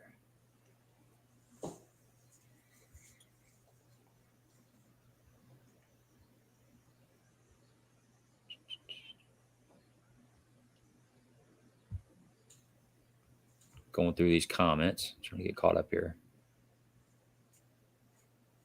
Yeah, JP, fishing docks as a co-angler can be very frustrating. It's tricky. Heck, it can be frustrating out of the front of the boat. That's true. It's true. Right. One thing you got to always remember, and it's hard to do this, is especially on a lake like Lake of the Ozarks, there's brush everywhere. There's brush in between the docks. There's brush out in the middle of the coves and stuff. So you can literally just fish. Drag a Carolina rig around, drag a shaky head around out there. It's hard to do, but you can fish. Just fish out the other side of the boat and just focus out there deeper. Well, heck, it doesn't matter if it's docks, if it's rocks, if it's laydowns, if it's stumps, if it's stake beds. It doesn't matter. It's hard to not fish what the guy in the front of the boat is fishing because obviously he's been there and knows that there's fish in there. But sometimes, and I learned that lesson a long time ago, fishing behind one of the best flippers on Kentucky Lake was don't flip behind somebody. Don't try to one-up him. Just go out there and throw a spinnerbait between those laydowns and those stake beds or something completely different than what he's doing. So yeah, and you got to get if you're fishing behind a guy that's like swimming jig, which is the super tournament coming up on Lake of the Ozarks. That's going to be one of the baits that a lot of people are going to be throwing. They're going to be fishing docks. And they're going to be swimming a half ounce or 3/4 ounce jig around those docks. That guy's going to be moving fast. He's going to be covering a lot of water. That's one of those situations where you have to have something that's going to get down there really fast. If you're going to be trying to hit those corners as he's going around. So instead of fishing like a 3/16 ounce shaky head, I might fish like a half ounce, or I might have two. If I really think there's a shaky head bite, I'm going to catch some fish on a shaky head. I might have something that's going to fall real slow and subtle, but something that's going to fall fast too and get down there into that brush because you don't have much time. I mean, you're at one corner, then you're around the front of the dock, and then you're around the other corner, and your bait's way back there before you. I got a serious question. Okay, sure. Is there ever a time that there's not a shaky head bite? I think there's always a shaky head bite. Okay, that's what I was going to say. I think there's always a shaky head bite. Yep, definitely. Crock-O-Gator makes a jig called the Reaction Jig. I think it's available on their website. You mentioned having a faster fall. They make it in a 3/4 and a 1 ounce. It's like my favorite jig of all time. I've literally got one sitting right here, messing with it. I'm pretty I got sure one of the jig too. heads too. It's a big old beefy jig. I'm having trouble here. It's a huge jig, but they make it in a 3/4 and a 1 ounce. So if I was co-angling, just trying to get to the bottom quick, I would definitely be giving that jig a look. And even if you are fishing out the front of the boat against me, don't buy them because I don't want to have to deal with that. So what's some of your favorite colors on that jig? So I don't think you can go wrong with black and blue if the time's right. And then the Ozark Craw, brown and green is extremely hard to beat. And then, of course, just brown and purple. Those three pretty much are all I throw. And I've got a ton of them. I love that jig. I think it comes through brush really good. It's extremely versatile, too. So you can flip it if the lake's really high or whatever to get through cover. Or if you need September on Lake of the Ozarks, you were mentioning that earlier. If you need to throw it in a brush pile, that brown and green one's hard to beat. And like I said, it comes through the cover really good. It's got a good big hook. I think it's probably a 6/0.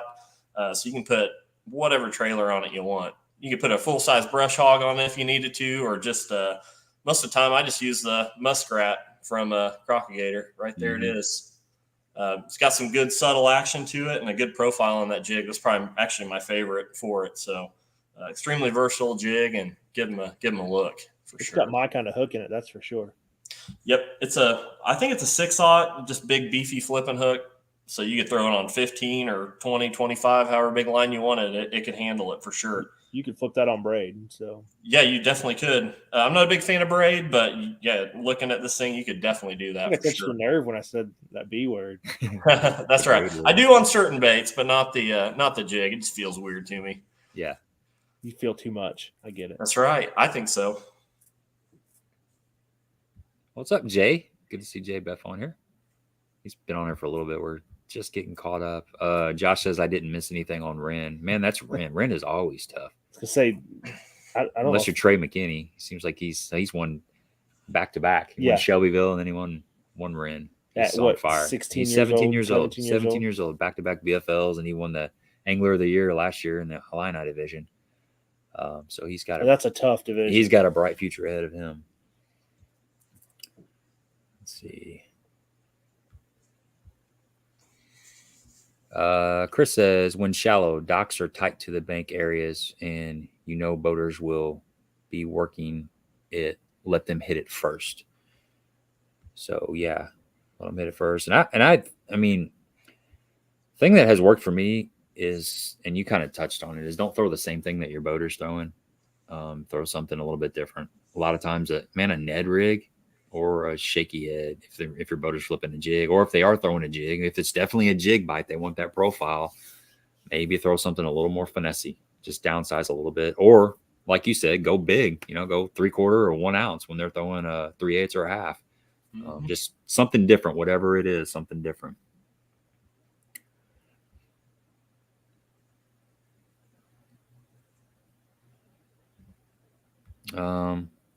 How best to tell a boater who is casting to the back of the boat a lot? I got an unpopular opinion on that one. Step up, put your money where your mouth is, and go. I hate to say it, but go boat. I mean, it's his boat at the end of the day. It's his boat. It's his fish. It's his stuff that he put in the time and the work for. So unfortunately, sometimes that has to happen with the wind.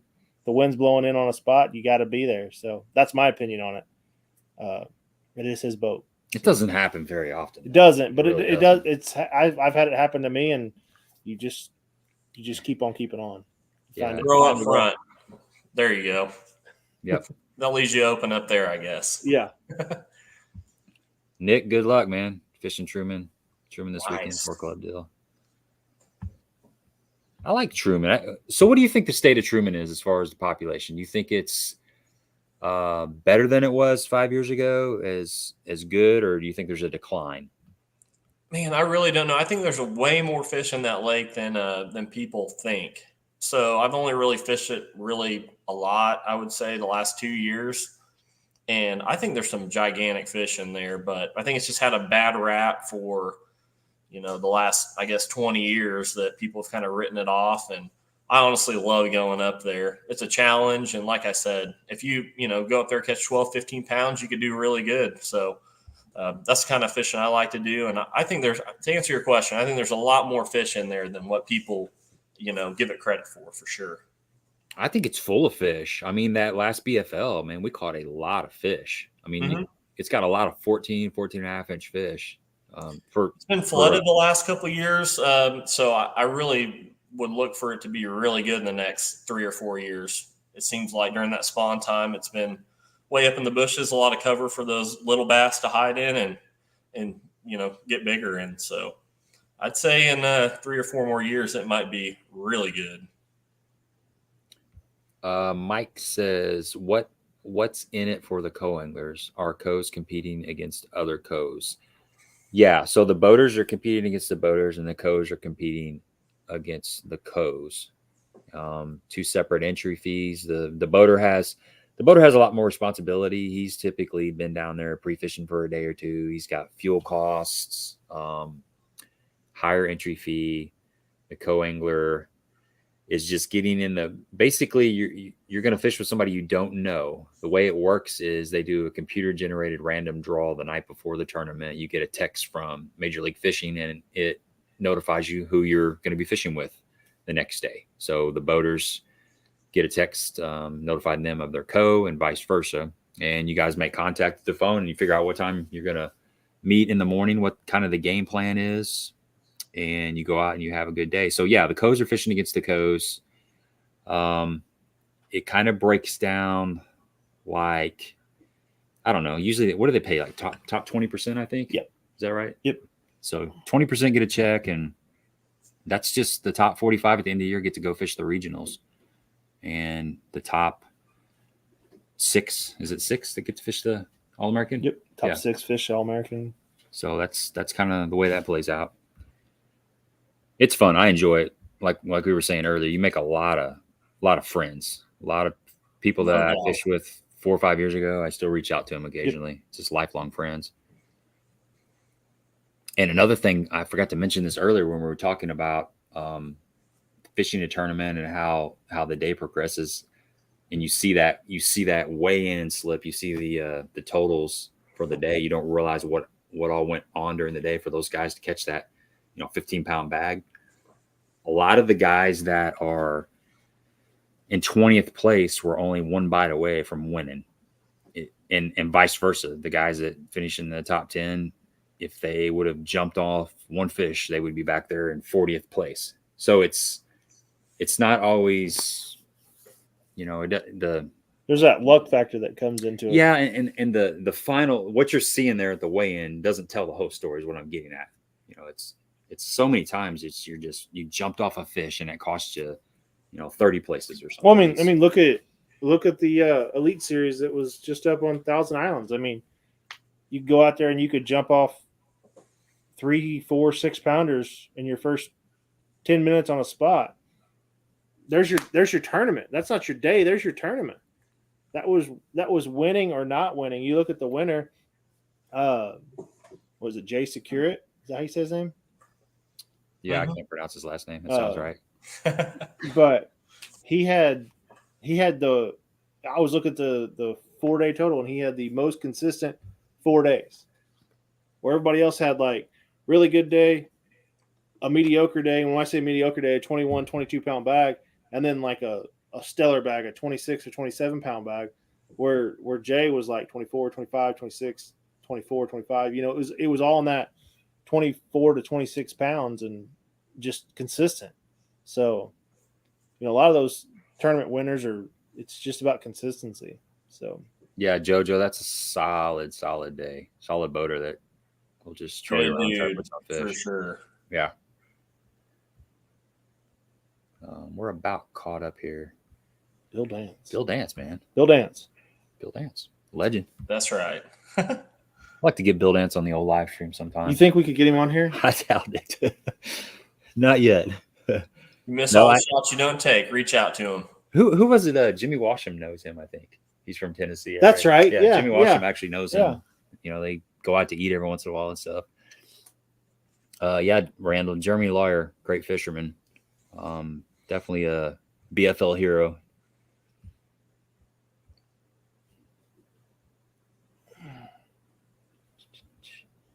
Trying to get to the bottom of this thing. It just keeps coming.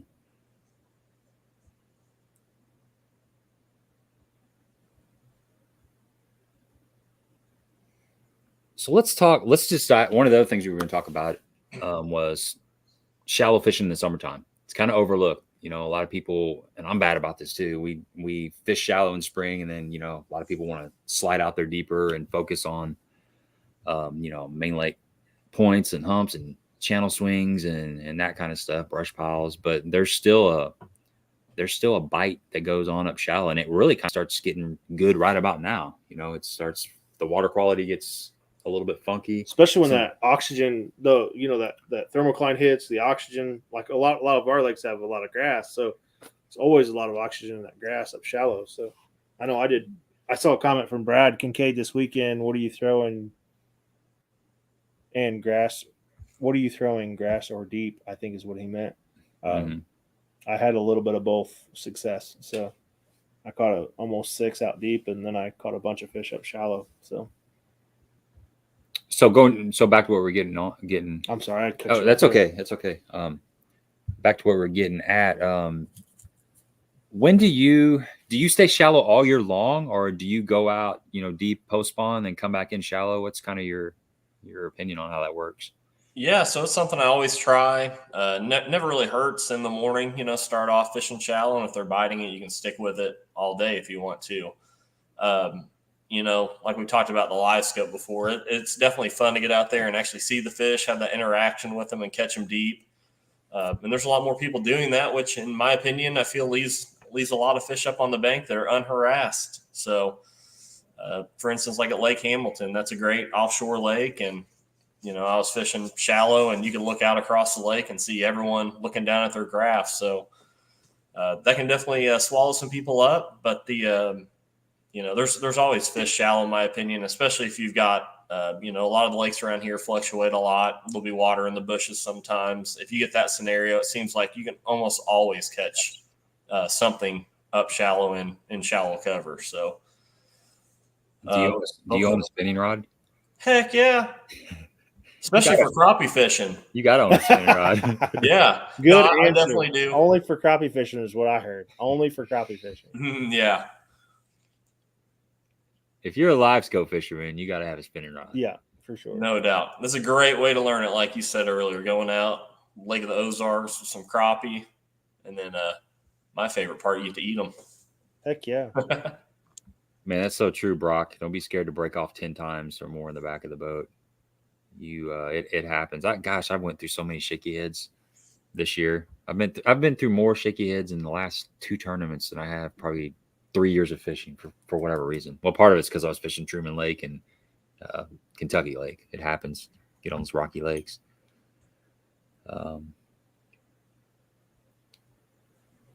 I don't mind breaking off shaky heads. I don't like breaking off, mega bass or lucky crafts. So world's worst fit.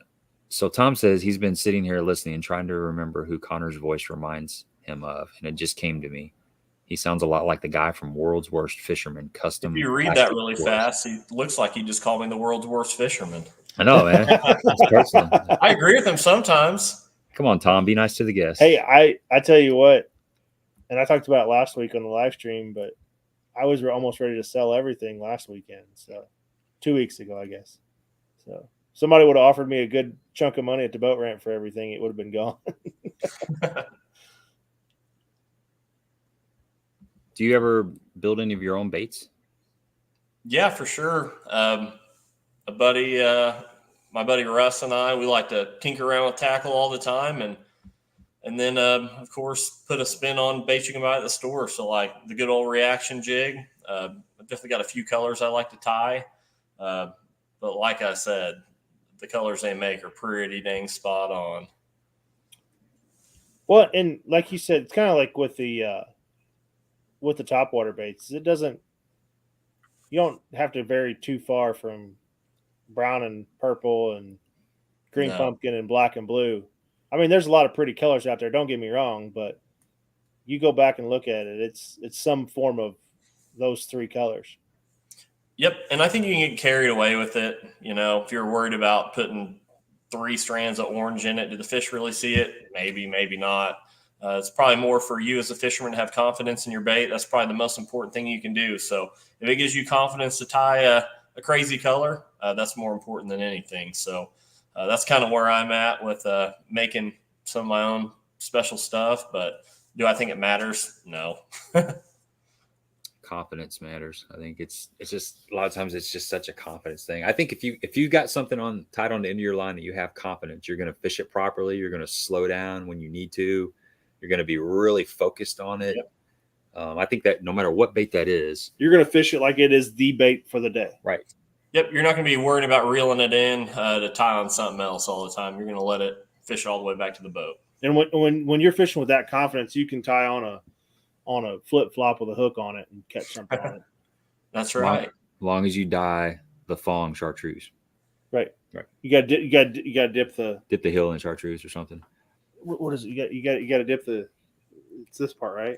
I don't know what that's called. I call it the thong. The thong. I mean, that's what I call it. I don't know what it's called.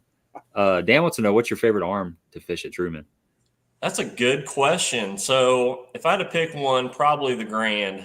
You got a lot of different options there. If you run way up in the river, you got a river scenario, and then you got that long shoal area that everyone likes. So if I had to just choose one, it'd be that one, just for the diversity of what you got to fish there. Yeah, we ran up there by Bucksaw. Is that? Mm-hmm. Yep, that's correct. Okay. We ran just a little bit past the marina, and it starts getting kind of sketchy up there. Yeah, for sure. It was kind of sketchy, and the lake was up. But yeah, it's low right now, and I went up there this weekend and seeing some trees sticking up I didn't know were there were kind of a scary thing, because I definitely ran over them. That's always a fun experience when you see trees that you. I found that over at Cedar the other day, where I ran back in a cove and it's like, there's a stump right there. I had no idea it was there. Yep. And I always shut down after that stump. Now Can't see it, can't hit it. That's old Tommy Biffle's model, right? That's right. Andy's got a question. What's your favorite non-sponsored bait? Non-sponsored bait, especially after the All-Americans, Berkeley Chapo. That would be my guess. Yep. What's this?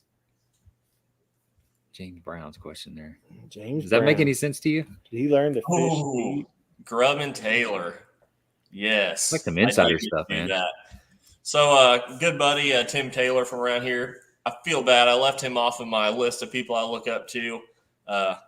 Definitely since I was a little kid, I grew up looking up to that dude. He fished a lot of regional stuff and had some success outside of the state as well. But, yeah, he's a master at reeling a grub around for sure.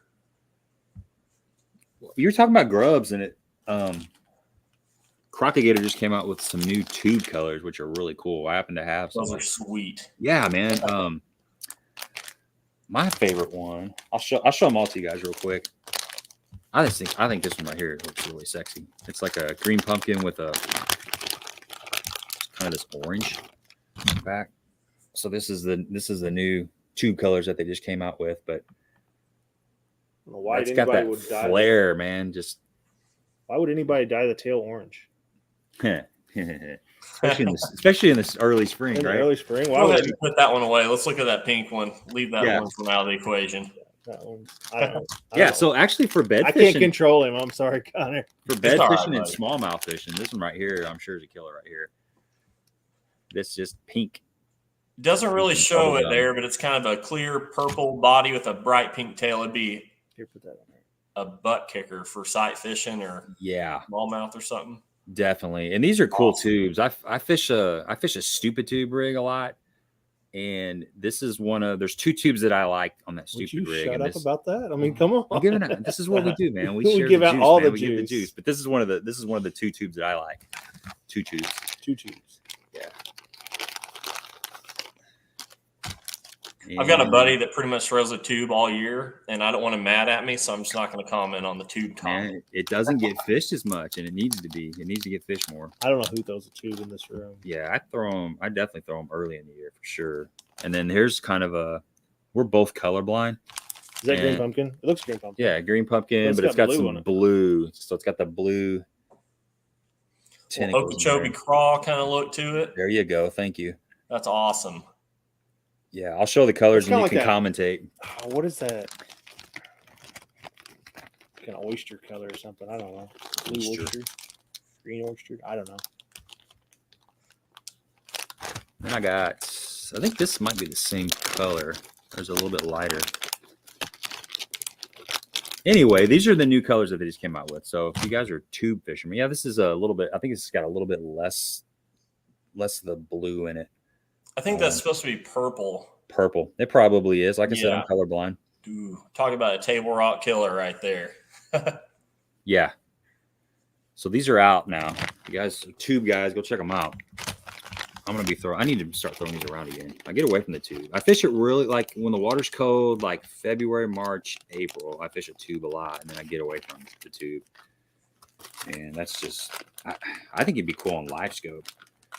I've been finding like a live scope. I've been finding stuff that falls really slow. A lot of times it gets you some bites. Do you find What do you throw? Like if you're out fishing on Table Rock, you're live scoping, you're dropping on fish. You got a certain bait that you like to throw at them more than others?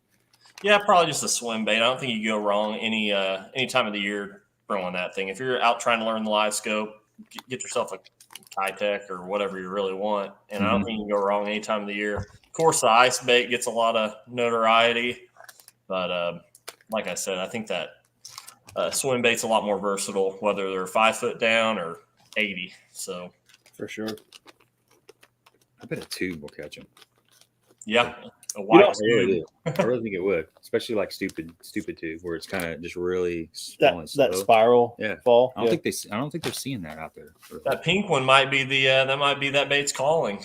You never know, man. You know they don't see it a lot out there. Nope. You know, I had a question come in earlier today from a listener, and this is completely off base. We're talking about tubes here, but I know Gabe and I both use bait fuel. Have you tried bait fuel yet? Here and there. Usually my bait's moving way too fast for Fair that, enough. but I'm definitely looking forward to throwing a worm here a little bit whenever I start fishing again once it cools off, and I'll definitely be soaking those things in bait fuel, and I absolutely cannot wait to see what happens with that because everything I've heard about it's been good. So we've both had really good experiences with it, and this question was: would you use bait fuel on, say, like a max scent product or a heavy scented product that's out there? I wouldn't. I personally don't know. Those baits seem really porous, so it seems like if you soaked it overnight, that max scent and that power bait might really soak it up really well. That's the one thing about bait fuel. I guess it washes off relatively quick. So if you were to soak it in a bait like that, it might really absorb it. But yeah, I'd definitely try that. That's a kind of a good idea. I had somebody message me the other day about bait fuel on the Z-Man products, like the thermoplastic stuff.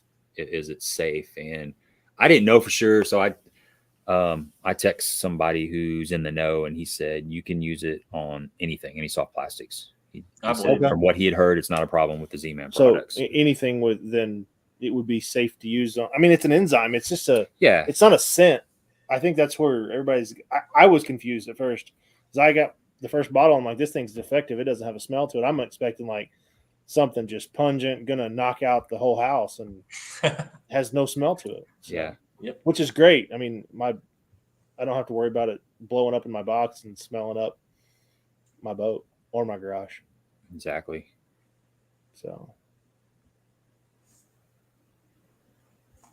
Yeah, you're right, Daniel. The PB and J tube on Crock-O-Gator and green pumpkin blue dip tail. Yeah, the only thing I do of that is I always like to just put a little bit of chartreuse on the tentacles, just a little bit, just confidence. It's just a confidence thing. And a little bit of scent. It adds a little bit of scent to it. So you like your chartreuse? I like my orange. Orange, yeah. So I think they're both great. Oh, 100%. I think a lot of it's the scent too. I mean, a little bit of garlic, a little bit of crayfish, whatever scent you're using. So James says, what are your thoughts on using a Ned rig? I know a lot of tournaments are one on it. Yeah, go ahead, Connor. What's your thoughts on the Ned rig? No, you go ahead. I insist. Well, I tell you what, let me give you the cons of the Ned rig. It gets hung up way too much. It drives me absolutely nuts. I have found a few heads that work a little bit better, but that has been the main drawback of the Ned rig for me. You catch a lot of small fish, but you do catch some big fish on it. You caught a big one on it the other day, didn't you? Yeah, I did. I caught I've caught a couple really good ones on the Ned rig recently. So yeah, it's a small bait, but it does pack a big punch in the right situation. But I like finesse fishing. You know, I throw a shaky head. If I'm going to be doing that, I have a tendency to pick up a shaky head over a Ned rig, but it's kind of starting to change a little bit because I've seen times when they won't hit a shaky head. And I've learned that by watching live scope, throwing a shaky head and they will ignore it. And then you pick up a Ned rig and those fish will bite for whatever reason. So I'm a big fan of it other than the getting hung up a lot. So if you can find a head that keeps you out of the rocks, then I think it's a great thing to have on the deck. That's my 2 cents. I think you're the only one in the room that throws a Ned rig though. What I'm gathering here. No comment, Connor. I've got a buddy. Everyone You knows got a buddy. Josh Busby, a good close friend. He loves that thing and has done pretty good in some tournaments on it. So it works for him. But I've never really thrown it. I will throw a Cinco on a shaky head though, I guess. But I guess that's probably as close as I've got, and done really bad in some tournaments probably because I don't throw it. So next time you're out there live scoping and those fish aren't, they're not hitting your Crock-O-Gator jig or your little swim bait. If it ever happens, I'm not saying it'll happen, but try it. If you got a Ned rig, try it. Sometimes, I don't know. I just been seeing it the last couple times I've been out. I've been seeing them hit that when they won't hit anything else. It's crazy. No I don't doubt. know if it's just, I think it has something to do with the fall, the way it falls. I'm fishing like a 10th ounce, so it's painfully slow. Ooh. But yeah, it goes by the fish really slow. It's kind of like a wacky rig. And what you see in your live well at the end of the day too, some of the crawdads they spit up are about inch and a half, 2 inches long. So it probably matches that profile really, really well. And look at a lot of the fry right now. Yep. A lot of that fry is, we're chasing schoolers around, and that fry is, I watched them. I brought one in the boat the other day and he puked up like 17 of them on my deck. Can't figure out how they fit all that in their gut, but whatever. Check this out. This is breaking news. He said he tried bait fuel this weekend at Wapapello and they literally stopped biting, went back to smelly jelly and got bites again. Oh. Ooh. Dang. Shots fired. Man, shots fired. Shots fired. I always wonder with something like that too, if it's a timing deal. Who knows? But hey, if he believes they bite the smelly jelly, I'd be throwing it every cast for sure. Oh, heck yeah. With confidence. Anyone got the skinny on Mark Twain? I've never fished Mark Twain, so I have no idea. I've got a story about that actually. So we love stories. I think I was about a week old and my dad had a tournament there and did really well at Mark Twain on a balsa bee in skinny water. So that's my contribution to that topic. There you go. So throw a balsa bee all weekend in skinny water. Connor said so. That's right. And a black one at that too. Straight up jet black in color. And wow. Yeah, that was the first thing that came to mind whenever I read that. So pretty crazy. What about you ever ran across a Sasquatch, or do you know anybody that has any Sasquatch stories from your neck of the woods? I don't, but I know if you can get that whopper, plopper, or choppo to sound like one, and no, I'm not going to try to make the sound. The big ones really, really, really. Oh no! You mentioned it. You got to make that sound. I'm not even trying. Here we go. Here we go. Are you ready? You're not ready. You're gonna watch. Okay. You're gonna. Here's where all the numbers are. We gotta keep an eye. He's the guy. Oh my goodness! You got a little younger eyes than me. That's so. Wow. Yeah. If you guys don't know how this works, start guessing numbers. Whoever guesses that number is going to win the Crock-O-Gator prize package, and it's going to be huge. It's always a good prize package. Joey hooks it up. So what do you got coming up next as far as tournaments? Got a Mobass Fishing Solo Pro September 11th on Truman. And then after that, we got the Super Tournament BFL on Lake of the Ozarks. So looking forward to both of them. Ready to start fishing again. I just wish it wasn't 110 degrees out. So yeah, no doubt, man. It's hard to stay out there. I mean, I've been doing it, but it is, you got to drink a ton of water and you got to reapply that sunscreen or you get fried. Mm-hmm. You see that? No, show that. That is a 35-pound bag. Holy cow! What lake is that on? Orange. Let's see if I can. You see that? Those don't even look real. I those know. Look like those pillows, at Walmart. Golly. Just 3 studs there, and then probably there's 3 studs in the foreground, and the 2 that they're holding on their back are probably 5.5 pounders. Oh man. Yeah, I know, right? Poor guy. It's like that St. Louis tournament this weekend. I mean, they were throwing back 4 pounders because they just didn't know what to do. So that's awesome. Ooh, there we go. We got a winner. Got a winner. We have got a winner. Quick tonight. It was quick. It was really quick. I think somebody knew. So, Rowan, get a hold of me via Facebook or Instagram. You can go to Gabe Montgomery Fishing, or 10 Horse Monty on Facebook, and then 10 Horse Monty 6 on Instagram. Send me your shipping information. I will forward it to Crock-O-Gator, and you're gonna get some nice baits, man. You're gonna be very pleased. Congratulations. Yeah, 35 pounds. 35 pounds of bass. I had a viewer just send that to me, and I haven't read the story, but when somebody sends you 35 pounds of bass and guys holding 5 bass, you stop what you're doing and you look. So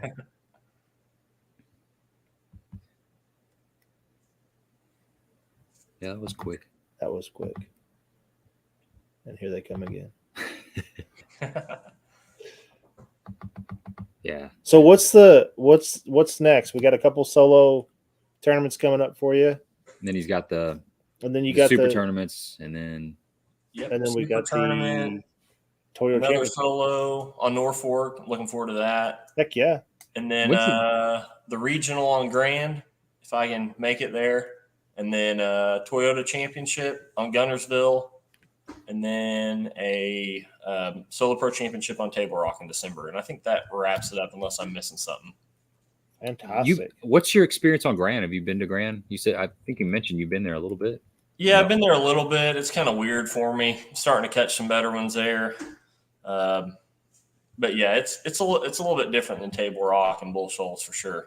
Okay, I've never been there, so yeah, I'm hoping that I will qualify for regionals and get down there. It's a good lake. Like I mean, it seems like it always takes 20 pounds or more to win a tournament there. Sometimes way more than that. So definitely a good lake.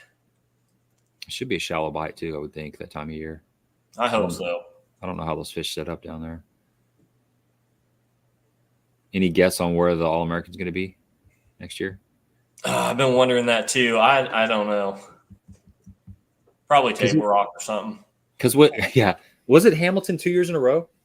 No, I think they did that in in my YouTube studying. They did that back-to-back years. I think in 2000 and 2001, and the same guy won both times. So really? How impressive is that?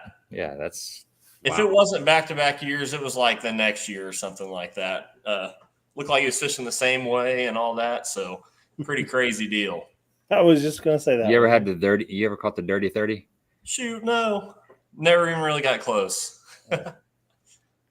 Yeah, I don't think I have either. Nah.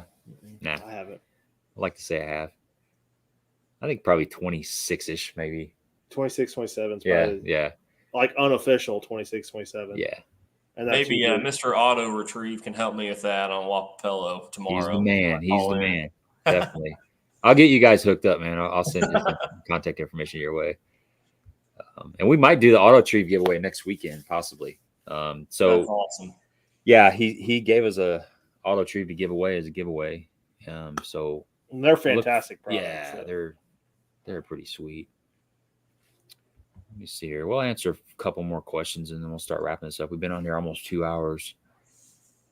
Andy asked what's a good place to fish on Gunnersville, and I would say the grass, but it's kind of generic, isn't it?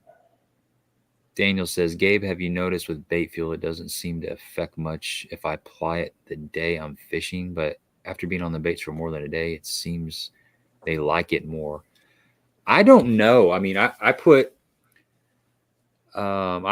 probably 5, 6, 7, 8 drops in a bunch of bags of plastics and just kind of smushed them around and let them soak. And I have used it the same day of, but I don't think it stays on the bait that long. It kind of just disperses through the water. It's water based, right? Right. It is. So if you take like a worm of any sort and leave it like in the floor of your boat, if it's raining or something, and you pick it up, it's got that discoloration too because it's absorbing the water. Surely the bait fuel does the same thing, right? Mm-hmm.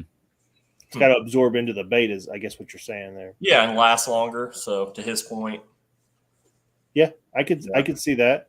I've never applied it the day before. I've always just I rubbed it on a jig one day, and the very next cast I caught like a 4-pounder. So saw them on live scope and couldn't get them to bite. Put a little bit of that on there, and they bit. So I've seen it. I don't know. I've seen it happen. I've seen it work too. I mean, was it like what Connor said though a while ago? Was it a timing deal? Was it something where I just made the right cast at the right angle at the right time. It's so hard to do like a official scientific test. You know, you'd have to have 2 guys fishing in the exact same setup, the exact same bait, weight, color, everything. And it almost have to like cast at the same fish at the same time. Yeah. I mean, there's so many variables in fishing. I don't know. But I mean, I do know one thing I do know is scent doesn't hurt. It's not going to be a negative thing to put whatever kind of scent that you have on your bait, because it's going to mask anything that you have on your hands. It's going to take that away, kind of neutralize it. Well, heck, back in the day, they used to spray WD-40 on their baits. Yeah. I mean, I know people that fish with Ivory soap, you know, for catfish on the river. Yeah. Dang. So I don't know. Brad says that table rock fish will smash the puke looking tubes, like the pink one, I'm assuming is what he's talking about. All right. Yes. Jack Cunningham. So Gail Breckenridge is Doug with Auto Trieve's team partner. Yeah. Yeah. So those 2 guys in the boat combined, they probably got like 7 years experience when they're fishing Wapello together in a team tournament. So yeah, he still catches them. And can you tell Connor how to catch a bass on Lake? Is that Kincaid? Have you ever fished in Southern Illinois? No, but since that's my uncle typing, I'm going to tell a story on him real quick. All right. I think he almost had an early retirement from fishing after fishing Lake Kincaid. I want to say back in the 80s, probably. Are we talking about Lake Kincaid in Southern Illinois? Yes, okay. Same lake. Okay. And I don't even think they caught enough fish to give away all the money for all the places. It was so bad. So he said he was about to retire, and then he got to come back and fish with someone that's really good here on Table Rock, like the next weekend, and absolutely smashed him and kind of gave up the hopes of retirement. But yeah, that almost put my uncle into an early fishing retirement. So who knows? I probably want to fish then. I hadn't been to Kincaid in a while, and I went over there this past weekend and had a pretty decent day until I got ran off the lake with the boat traffic. So, man. Yeah, Jack, go back over there if you get a chance. It's fishing really good the last couple years. I think the last Friday night tournament, there was a 7-3 caught. The story was it was caught by it was a father-son, and the son made the first cast with a frog, landed on a mat, and just exploded, and it was like a 7-3. And there's been some 20-pound bags. Yeah. It's healthy right now. It's doing really good. But that lake goes in cycles. You probably caught it in a down cycle or a down bad day. I mean, I struggle over there sometimes. Last time I went over there last week. I caught some fish. I didn't catch anything like the one you sent me a video of. It looked a heck of a lot bigger than it really was.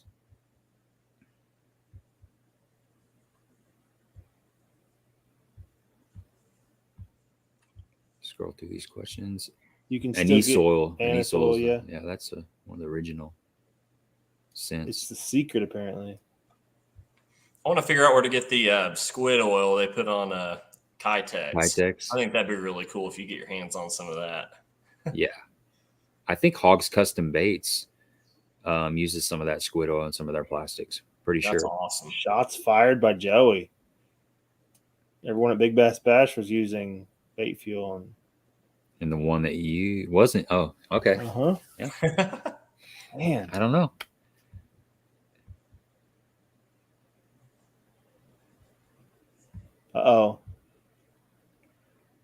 The Dirty 30 at Lake Illinois. It's after a common tree. I bet that's cedar. Yeah, I can see that. Oh, 100%. I can see it happen for sure. There are certain times of the year. It's probably winter when you catch the giant bags over there, but yeah, man. Or spring, or like if you catch it late February, March, right there, where not everybody's out there yet, and those pre-spawners slide up shallow. Yeah, you can catch.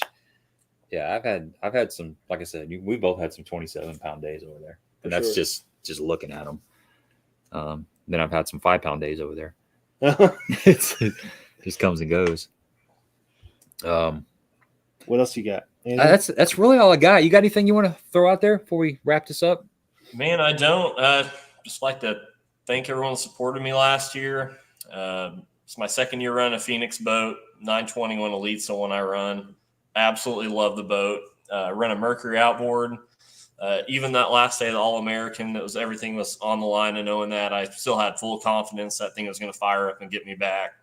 McAllister Marines, who I run my boat through, here just south of Springfield, man, they do an awesome job taking care of the fishermen and anyone else that needs any kind of motor work done. Never left there anything short of happy with what they've done for me. So Crock-O-Gator Bait Company, like I said, if you're fishing the co-angler side, get you some of those reaction jigs. If you're fishing the boater side, just disregard that completely. X-Bite jig, or their buzz bait and all that. Awesome baits. And then Halo Rods sponsored me this last year, and got a handful of those rods, and they're super tough, light, and reliable. So really digging that stuff. And thank you to you guys for having me on. I've watched your guys' show for a while and really enjoy everything you guys put out. So thanks to you guys for having me on.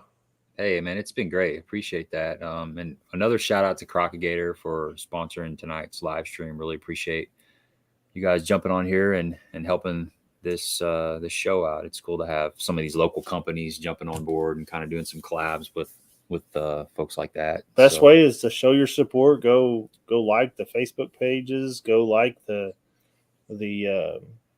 all the socials that everybody has, and support the companies that support our shows. Yeah, especially these local companies. There's you've got all the big name brand companies out there that you find in the box stores, but try to support these smaller companies. It means a lot more. These guys and gals are, they're doing it because they like it. It's a grind out there. And so yeah, go out. Let's just put it this way. The owner is on tonight. Right. That says a lot right there. You don't see the big company's owner sitting on a live stream at 9:30 on a Monday night. Right. So it means a lot to us. It means a lot to them. So because she's into it. Well, man, good luck, dude. Maybe I'll run into you at Lake of the Ozarks. I'll look for you down there. Sounds good, man. Good luck to you too for the rest of the season, for sure. Yep, I just gotta catch one fish out of the back of the boat. That's right. It sounds so easy to do. So, all right. Have a good evening, and we'll talk to you soon, man. Thanks again. Okay, bye. All right, that's a wrap, guys. That was a good one tonight. Yeah, that was fun, man. A lot of good information in there. Thanks again, Joey. Crock-O-Gator. It's good to meet. It's we've never talked. It's one of the cool things about doing these live streams is I don't do a lot of research. I know a lot of guys, and maybe I should do a little more research, but I like to learn like real time. Learn as just have a conversation. Yeah. Learn real time. I think it's organic, and that's just kind of how we do it on here. But a lot of new names in here. Thanks everybody for stopping by here. We do this every Monday night at 7:30. We have different guests on every week. So if you're not busy on a Monday night, we'd love to have you back. We try to do some giveaways, and we try to have good guests and talk about seasonal. We do a giveaway every Monday night. Don't we? That's right. Yep. So, but we try to keep it on topic for what's going on, so you can take what we've talked about tonight, work on it throughout the week, and hopefully on the weekend you can put some of the stuff that we talk about to work. And we share. One of the cool things about these live streams is it's a community where people are sharing stuff. Like if we start talking about something like the bait fuel thing, there's a bunch of people on here chiming in about their experiences with bait fuel or whatever it be. If somebody would mention using the goat on the Crock-O-Gator X-Sight buzz bait, that's what's cool is you get a lot of opinions. People come on here and leave their comments, and we got people all over the nation that are listening in. So, and some nights all over the world. We might do that, Daniel. He says we need to give that auto Trieve next week. I was thinking next week we might get maybe we'll get Ron on here. Little local. Do a little local fishing reports and do the auto Trieve giveaway. And man, the auto Trieve giveaway also comes with a guided trip by Doug Cheatham himself. And are we eligible for that one? Well, we could jump in the boat with him. I know. We just have to get down there. So that's the deal. Doug owns Auto Trieve. If you're not familiar with Auto Trieve, go check it out. It is a lifesaver. saves It's a money saver. It'll pay for itself literally in probably 2 trips. You know, if you're a really bad caster, maybe 1 trip. Hey, with the gas prices, it might pay for a tank of gas in a month. Seriously, it's no BS. It's a must have. But anyway, he is the owner and he's the guy that makes these things. And as his way to give him back to the live stream or supporting the live stream, he is going to give away one of those, and he's also going to give away a trip where you can jump in the boat with him. He can show you how to use it, how to set it up, and you'll probably catch some fish too. So I think we'll do that next week. I think we're officially saying that we are going to do the auto Trieve giveaway. We've been sitting on it for like months. Yeah, we need to get it out of here. It's not doing us any good. People need to be using it, saving some money. For sure. I guess that's all we got. We're done. You got anything else? I don't think so. Okay. All right. We will see you guys next Monday. Good luck on the water. Tight lines. Peace.